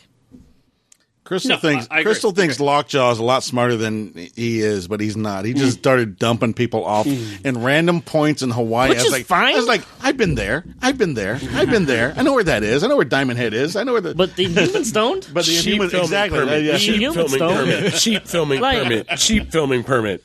I mean, I honestly, the idea of it, I don't mind. I just wish that they went about it a little differently. I also wish they kind of look, honestly, I was rooting for Maximus the entire time because I'm like, he made more sense than the other guy. In a society that went along so long, I kind of figured, maybe a king and queen society is not the way to go about this, and having people be, sectioned off based on abilities to work in the mines. I could see Maximus going, what the fuck? Yeah. Right? Oh, no, When I he thought stand the up to setup- me. I thought So the I'm setup like, was pretty I'm good. fucking rooting for this guy because he makes more sense than anybody else, right? Yeah. And, if I didn't read the comic books, knowing who Black Bolt, Medusa, all these people are, I'm like, fuck these people. I'm like, if I didn't know these are actually the good people, I'm like, yeah, go Maximus, fuck them all, right? But I knew who these people are, so I'm like, okay, this motherfucker's a little crazy, but right now I'm rooting for him because I like him. The money they did spend on the budget for the effects, I enjoyed Medusa's effects with her hair. I enjoyed Black Bolt's accidentally killing his parents. That was really cool. That was touching. It was good. It just needed a little bit more red. Well, they just. I don't look. I think they did fine. I think they did fine with the effects. I think the story is decent, but again, why? I like the people they casted. I really think that you have the same budget, the same actors, the same script, a different showrunner and director, and you have a better show. Probably, probably. I think it's like the pieces were there. It didn't gel. It didn't. Yeah, I like a lot of the ideas. I just wish they went about it a little differently. I mean, the surfers going getting gory. I mean, that's what they would do, and then go have a beer with them after. That's what they would do. You could hate all you want about it. That's what they would do. You could almost kind of take what Toby did and actually just take exactly what happens to them, but just do a little twist of Maximus being like. Yeah, him systematically all at once happening to the royal family. I'm going to send you all down to Earth without your powers. And you're trapped down there, right? Yeah. It's like the same outcome, the same setup, he does it. He's had somebody help figure out how to turn their powers off using the Terrigen mists. But he didn't do it to Karnak. Karnak did it to them. Well, that's what I mean. It would have been cooler. But it would have been cool. It would have been better a way to do that to Karnak and then ban him off. If he'd have smacked Karnak in the head before and then sent him down there. Well, they could have been like, you can escape from anything, Karnak. You can't escape from this, and he drops him 300 feet in the middle of the ocean where there's nothing for him to do. He has onto the beach. Like, he cannot stop it. If fuck asses like us can come up with this shit around the table, I don't understand why these fucking people over there couldn't come up with anything like that. I mean, this would have been far more interesting right off the bat. And then you have a show of 8, maybe 12 episodes of these underpowered Inhumans trying to regain control or get back to the city, right? That's a show to me, though. That's a show, right? Yeah. He could have kicked him through the moon. He could have kicked him through the moon door and just been like, shave her head, kick you through the moon door. God, I also references are going to be. I'll be honest. I also kind of wish that there was kind of like a historical flash. Well. Black Bolt, there's a young Black Bolt listed on IMDb for 4 episodes, so we're going to get flashbacks. Okay, but I kind of wish, right off the bat, because I think people tuning in are going to be like, who are these people living on the moon that have a society? Yeah. I kind of wish there was maybe a 5, and it doesn't have to be long, kind of a history of their society. A 5-minute backstory would be fine. Yeah, and then you care about their royal family a little more. Because right up front. And the story's enough, and the story about them moving to the blue area of the moon is enough that you don't have. I mean, they don't have to. You don't have to. Nerdy as you did. You don't have to involve the Fantastic Four. You don't have to involve the X-Men. You can actually do a self-explanatory one and have it happen. And the thing is they also. I mean, with them, I thought their powers. They already set up that government lady that's going to end up helping them on the planet. So it's just they really need to just kind of. Bad guy and Wonder Woman snort some Terrigen mist, and then look, they get their powers back. But they have to find. The Terrigen crystals, because there would be some still left on Earth from when their times there. So, I mean, it needed work. That wouldn't even mind if they don't get their powers back and somehow get back on them. I like, there's different things you can do with this. And I think Medusa should be able to shoot her little hairs out like porcupines. But I think a little history lesson in the beginning would have been nice because you care then about the royal family or more. Again, me coming in, even though I knew them, I was like, "Fuck them." Well, Maximus makes more sense. The thing is the show opens with you see the moon, and then they go back to Earth, and then they go back to the moon, right? In that kind of, kind of shot where they go back and forth. That's a great thing for a narration thing. Then you kind of see what the society is, the Atlan society is, and then you kind of come to present day through that. That would have been a much better use. But the opening scene with the moon and then the Earth, that thing flew by so fast. I was like, what the fuck is going on? I mean, you look at these funny, lame, so to speak, CW shows, but Supergirl. Arrow, they explain their little origin within 2 minutes every episode, right? A grandma could come in and watch Supergirl for the first time, and that little origin in the first minute go, okay, she's an alien. I get it, Well, shit, you already know their name. I'm Oliver Queen. Yeah. Boom, go. Yeah, I don't know. I'll keep watching. Yep, same here. I got 2 kids and a shit ton of stuff to read, and Arrow season 5 to get caught up. It's on my list of stuff to maybe never watch. I enjoyed it. And, and you guys watch it as a 2-episode pilot. I watch it as two episodes because that's the way it was shown to me. Yeah. And the first episode, it ended actually kind of exactly how I thought it was going to end. Yeah. And the second episode is kind of like the beginning of the normal TV stuff. Right. So I actually... I really don't mind. Sure, the action could be better. Some of the clothing could be better. Whatever. It's TV budget. But that It first has episode, room to grow right now. Yeah. But they've already done. But that first 2 out episode of 8. of The Gifted was real good. Yeah, let's go over Gifted. Yes. So this is, I gotta take a break now. This is the Fox cartoon. Fox show based in the X-Men movie universe in some way. We don't really know how. So I had seen very little about this leading up to this. Nobody talking about it. No trailers. Like I felt like this is kind of flying. Pretty sure they didn't know how to market it yet. So I mean, this isn't just me, right? This was like not. We knew it was pushed. I saw the trailers. But I saw them. Do you feel like they were making a big deal about this? No. But I don't feel like that's a better way to go about it. I felt like they were pushing Inhumans a lot more than The Gifted. But not just Marvel. Like I feel like even Fox wasn't really pushing this very much. I saw very little about this. So it takes place. They didn't push very much on Legion either. That's true. So this is on Fox. So this is not quite as crazy as the Legion show. Which again, I liked Legion, but I had some issues with that. I thought it was visually amazing, but maybe not what I wanted. So this is a little more traditional.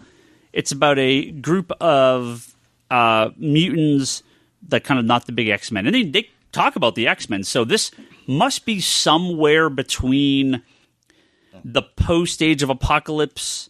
Like, was it Age of... No. X3? Which is the one where they actually had, like, the corrected timeline at the end? Was that... No, Days of Future Past. Yeah. So this is like... somewhere after Days of Future Past, somewhere before Old Man Logan. Well, this is, they mentioned the mutants, the X-Men are gone. But the people who are in The Gifted are actually some of the people who are in Days of Future Past in the future. They are those mutants. The one kid is definitely Warpath. The one girl is definitely Blink. Well, Blink, but Blink's very different. And it's not Warpath. She's just starting. She's just starting to learn her stuff. It's Thunderbird. Huh? She's Thunderbird. He's the... No, I don't think so. Yeah, he is. He's the brother. He's the first one. He totally has like the bird and everything like that. I don't think he's supposed to be Warpath. I think it's supposed to be Warpath. I think because that was definitely we only Warpath. had a fucking computer in front of us to check this stuff. Yeah, I mean, I mean, it's when I looked it up. I mean, If it's Warpath. It's either James Proudstar or John Proudstar. One of the two. I thought it was John. Oh, it could be John. Yeah, I'm pretty sure it's Warpath. And you got Polaris, Yep, which is I thought it cool. was Warpath. Polaris was real good. Yeah, really so liked her. Polaris is one of the main characters. They only call her by name very briefly. Yeah. Yep. So the big push is a family is caught up in the middle between the Sentinel services, which I think is a good way of doing the Sentinels. They still have some robotics. I like the little Sentinel drone thing they have. And the kind of not the Mutant Liberation Front. I don't know what they're calling themselves. Just like the Mutant Underground, right? The Morlocks. They feel more like the Morlocks, exactly. This is totally a Morlock show. They don't call them that, but yeah. But it totally is. But a bunch of them are sort of like odd looking. They don't look like human. Yeah, so it's the fucking Morlock. yeah, so it's the Sentinels versus the Morlocks. And so this family's caught in the middle. Now the funny thing is, I'm just waiting for Storm to show up and lead them. yeah, it's possible. This is a case where they take something from the comic and they're like, we're going to take the names and that's it.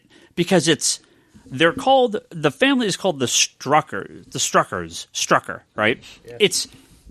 It's kind of supposed to be Baron von Strucker and his kids. Those kids, Fenris? Yeah. But not. But it's like, we're going to take the name, but that's it. Like these are not. This is not Baron von Strucker, who's a Cap villain originally, right? He's a Cap villain. Nick Fury. Nick Fury villain, yeah. And Fenris, they're like a brother and sister team, and they showed up in it was like Mutants or X-Force, or where did they show up first? Oh, God. Come on, X-Force? You let me or down. X-Factor, I mean? You let me down, Encyclopedia. Come on, man. Come on, Encyclopedia. I'm not. I was never really. Fenris. No. Fenris. Actually, they don't have a whole lot of appearances. Yeah, very, very few. They're very. The ones I know, I think. Do we need Bryce back? I thought it was Cap. Oh, it says. I mean, it just says Uncanny was their first appearance. Okay. Yeah. But yeah, they. were they in the issue where Firestar first appears? They may have been in that same team. But yeah, but again, they're taking like name only, right? And completely different power set, completely different thing. So it turns out these two kids, the father works for, he doesn't work for Sentinel Services. He works for like another organization that's Sentinel's like the one above him. Like the worst one. Yeah. It's like he comes first, and then if they don't apply, they send it. Yeah, next level. They're capturing mutants and kind of trying to not experiment on them, but like we don't quite know what Prosecute. Yeah. He's like a lawyer almost. He is a lawyer. Yeah, he's a lawyer who's trying to prosecute mutants for illegally using their powers. And I don't mean persecute. I do mean prosecute. Right. He's trying. He went to Lorna Dane. Here's your choices. Here's they like capture him though, but it's like not like because I think in the trailer there was like a medical scene, but they cut that out of the show. Like there's something that got cut out. So like anyway, it doesn't matter. But it turns out his two sons or his two kids are mutants as well. Yep. And they do this big thing at a school where one of them discovers they have powers, and so now they're on the run and they're trying to join the Mutant Liberation Front, the Morlocks. I mean, I guess for this it's funny because going in, I had read a bunch of really, really positive reviews about it, and coming out again, expectations are a strong thing because I kind of came out of it like, oh, that was pretty good. I liked it. I wasn't like blown away by it, but I liked it. I thought it was better than a lot of the X-Men movies have been, recently. It just felt like we're gonna take the D-list X-Men and just do whatever the hell we want with them. Blink is not D-list. No, I'm kidding. We're gonna have some characters that feel like the actual ones. I like Jesse from Burn Notices. He's the head Sentinel guy. Yep. And Vampire Bill is the father. Yep. So for True Blood fans, so it's kind of funny. Like, hey, I know these guys. You're missing the biggest one. Which one? Fred. Oh yeah, Ryan was talking about that. I don't know who Fred is. I never watched. You Angel. never watched Buffy and Angel? No, not really. She's also the biggest and best character in person interest. Oh yeah, by far. Oh, is she the wife? Yeah, the mom. Yeah, that's why she looks familiar. Yeah. Well, the Leanne pointed out. I didn't even catch this. The daughter was in Gotham as well. Yeah. Like Bruce Wayne's little girlfriend. Yeah, she was. She was Silver St. Cloud. Trying to manipulate him, right? Yeah. Like 8-year-old Silver St. Cloud. I'll be honest. A little creepy. I'll be honest. Going in, I thought I was going to hate her. I thought I was going to hate the brother. I actually liked their storyline better than the rest of it. Well, it's interesting. Let's see what they do with them, though. The brother's kind of a doofus, but I mean, I like their little thing a little better than some of the other stuff that's going on in the show. It threw me off because I thought I was going to hate it. I thought I was going to hate what they do, but I actually really liked it. Unlike Inhumans, where I'm like, those are the characters, those are their names. I recognize this. This is like, I have no clue. Polaris, that's about it, right? I guess.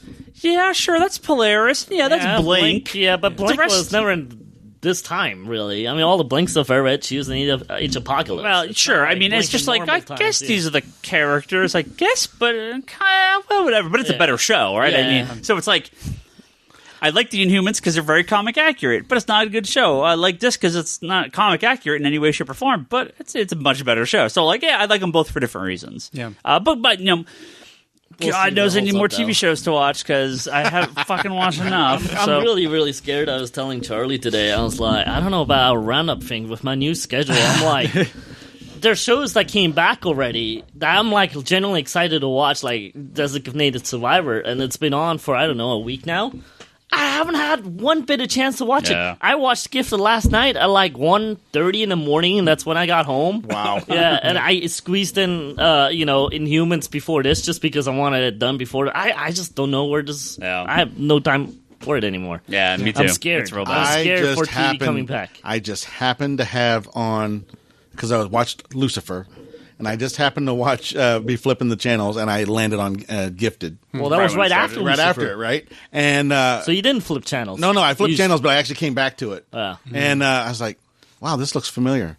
And then after I realized it was Gifted, I was like, oh man, Generation X all over again. Oh, God. Okay, all right. My expectations are so low. Nothing will be, Generation nothing will X be was that. pretty bad. That was I loved it. It was pretty bad.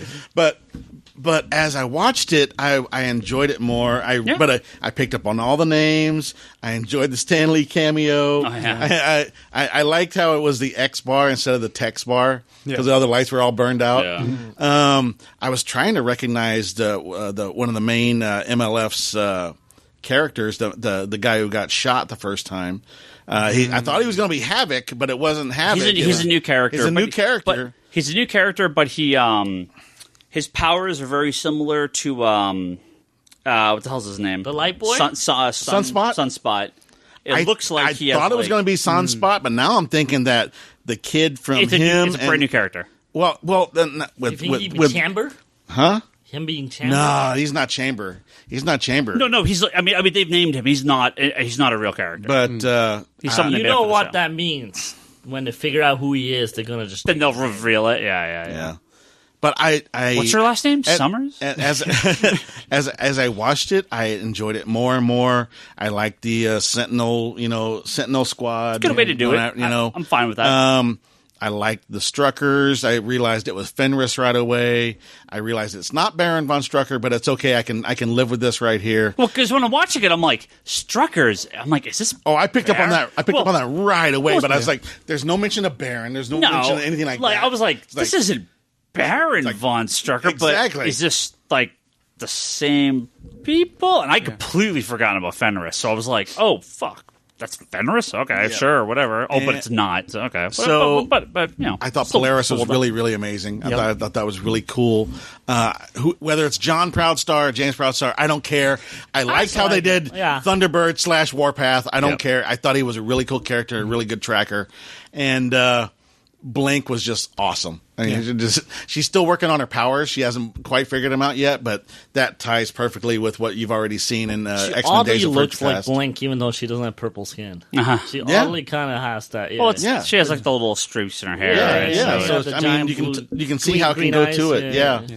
So I enjoyed it. I will continue watching it, Oh, yeah. and definitely not so much as Inhumans, but I will definitely be looking forward to the next. I almost said issue, next episode. Yeah, of this one. yeah. So I definitely went in no expectations. I didn't even really know it was out until like you told me. Ryan, you were just like, "Hey, check this out," and I was like, "All right." And then like very pleasantly surprised. Like the end of that episode, I was just like, "How the hell is this the end of the episode?" Yeah. But I kind of caught myself like making a number of like probably like noob mistakes. Like I heard Stryker instead of Strucker, so then my brain pivoted a totally different way. I originally heard Stryker also, and I was like, huh. Yeah. Well, he was in X2, right? Yeah. Wasn't that Stryker? That was Stryker. Yeah, he was also in. he was in X2. He Days was of in Future Past? Wolverine Origins, Days of Future Past. Yeah. So my brain was just like, wow, that's gotta First be it. Class. Yep. Was First Class? No, not First Class. Days of Future Past. Days of Future Past, but he was also in. Oh God, what was the other one? Sorry, Dixie, you don't have to get him all. Was he in the Wolverine? Huh? He wasn't in the Wolverine, was he?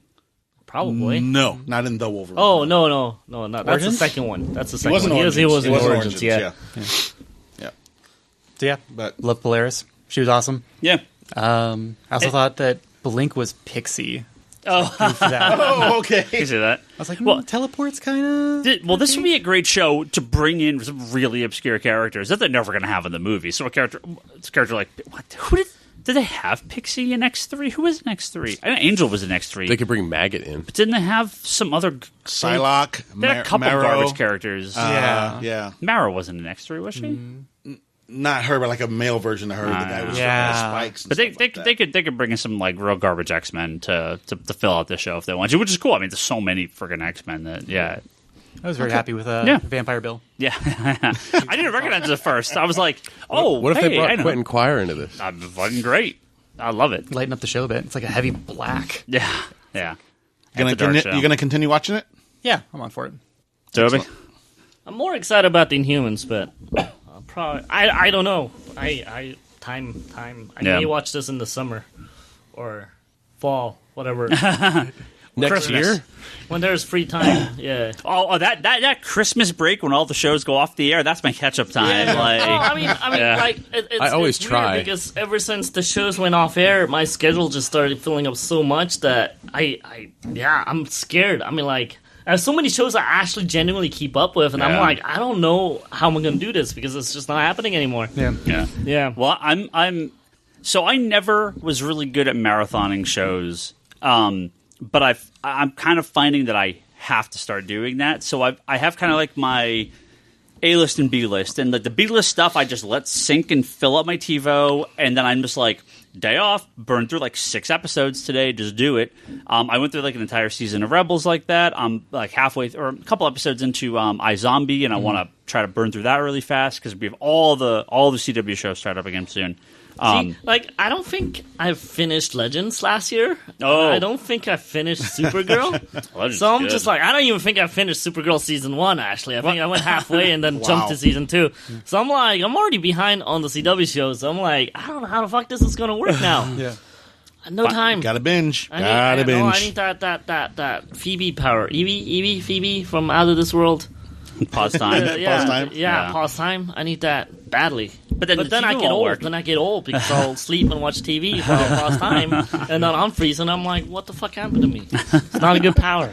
See, I'm too much of a nerd. I thought about all this. Well, that was my problem. I was hoping both of these shows would suck so I wouldn't have to watch them, and I'm like, oh, God, 2 more fucking shows for me to watch, so there we go. All right. Yeah, that's Gifted and Inhumans. You know, we're not going to check in on these shows every week, but I'm sure we'll talk about the CW shows week ones, and then, you know, we'll check in occasionally. We have Thor coming up. We have Justice League coming up. We have Star Wars coming up. So we're going to have... Are we doing a store outing for Thor? Yeah, I want to. Yeah, I'm so Yeah. stoked for Thor Ragnarok. Yeah, really That excited. thing's going to be so fucking awesome, man. It really is. Next week, we should have a lot of Comic-Con, New York Comic-Con talk.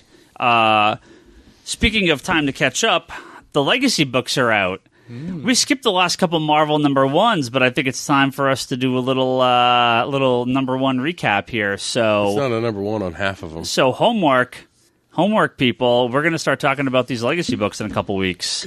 So maybe every other week we'll Definitely do it. no TV at all. Maybe every other week we'll cover it. I got to pick up my Pold so I can start reading and catch up. Or at least, yeah, maybe next week we'll do like this week, and then in 2 weeks we'll do like the second week. And we'll go through them. We're not going to be able to do them all like the week they come out, especially because we're going to have so much other stuff to talk about. But Metal and or Effect and they will at Clock. least be part of it. Maybe we could do a part of every episode will be these because we will have a lot of stuff to cover here. So Cool.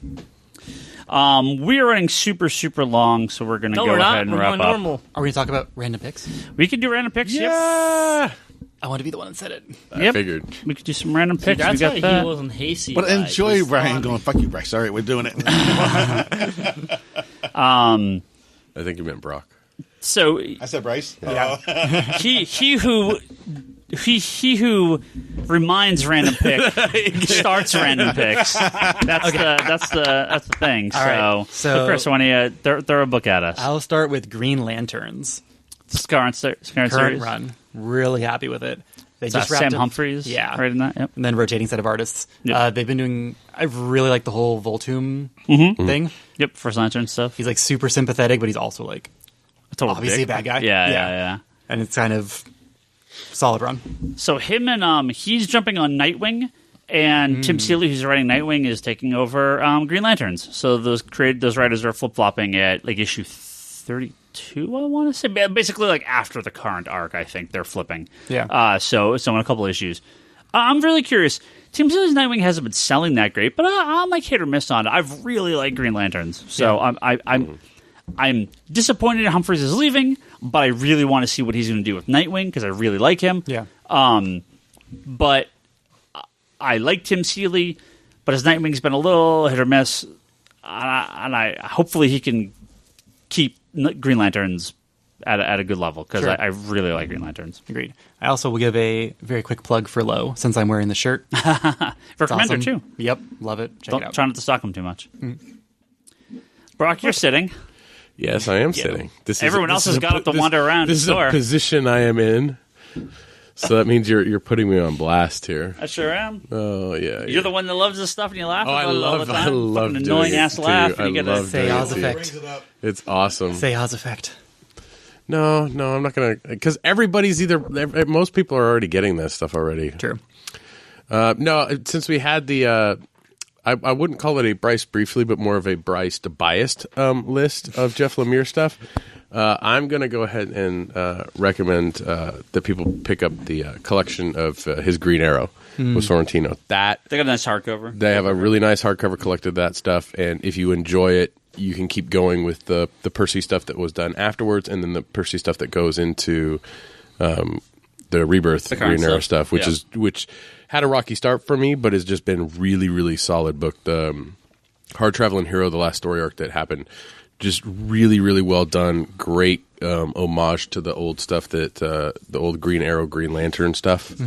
But definitely, I think you should check out Jeff Lemire and Sorrentino's Green Arrow, because before that, Green Arrow was that New 52 restart was just horrid.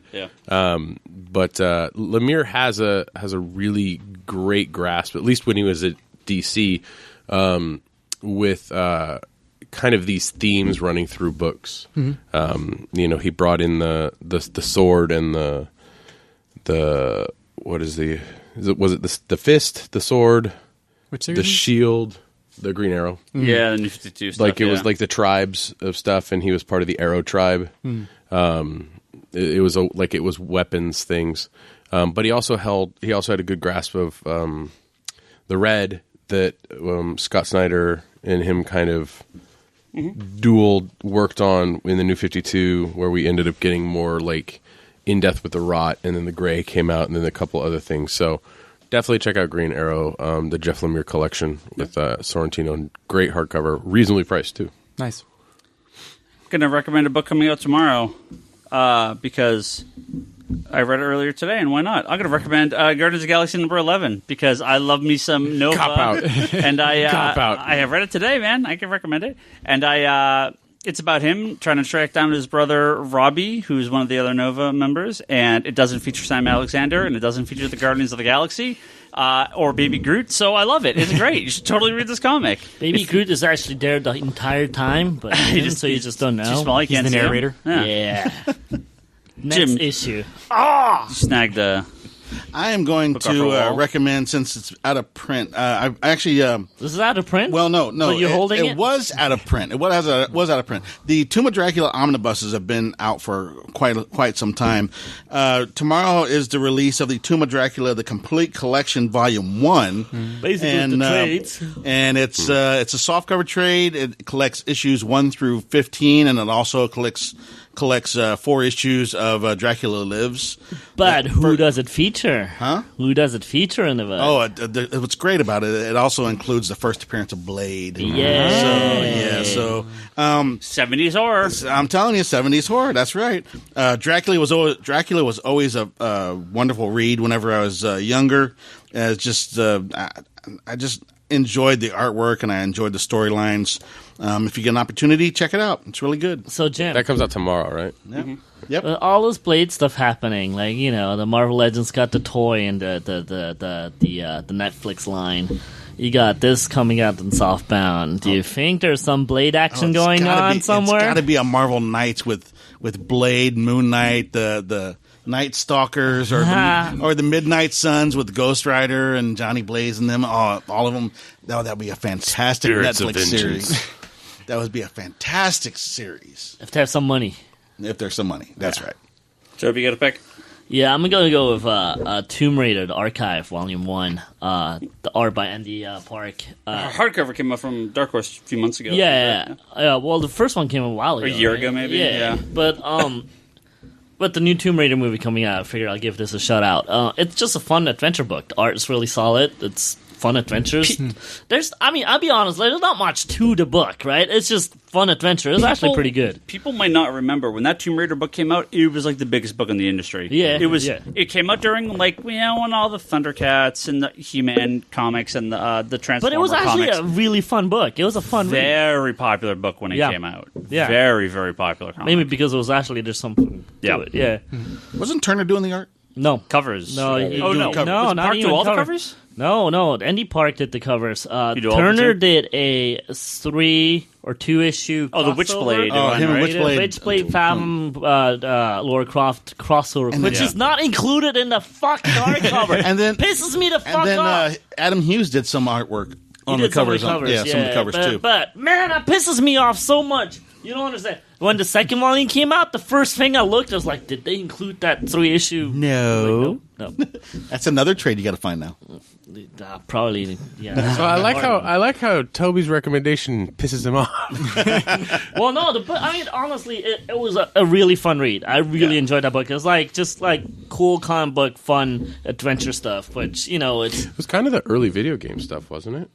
Well, they've had video game. They've had video comics going all the but the kind of 80s, the more modern Again, stuff. it was at that same time when you had the G.I. Joe, not G.I. Joe, you had the He-Man, Transformers, Thundercats, all those big launches of kind of 80s properties came, and Tomb Raider's on an 80s property, but it's at that same time, and it was huge book.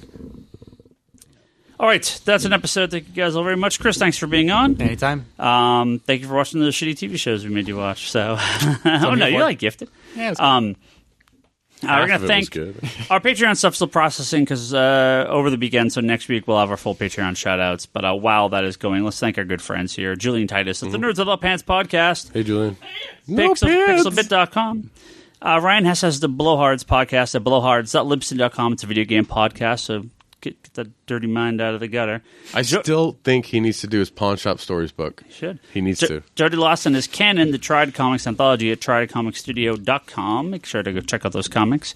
Good friends Manoa Place, Sam Che, Talon Braid, Greg Anderson, Joe Duff. Mario Miranda also wants to recommend his friends' game shop down in Burbank called Geeky Teas and Games. It's part tea shop, part game shop. Can't go wrong with that. And It's on, Cat Rescue. And Cat Rescue. Cat Rescue. Magnolia Boulevard in Burbank.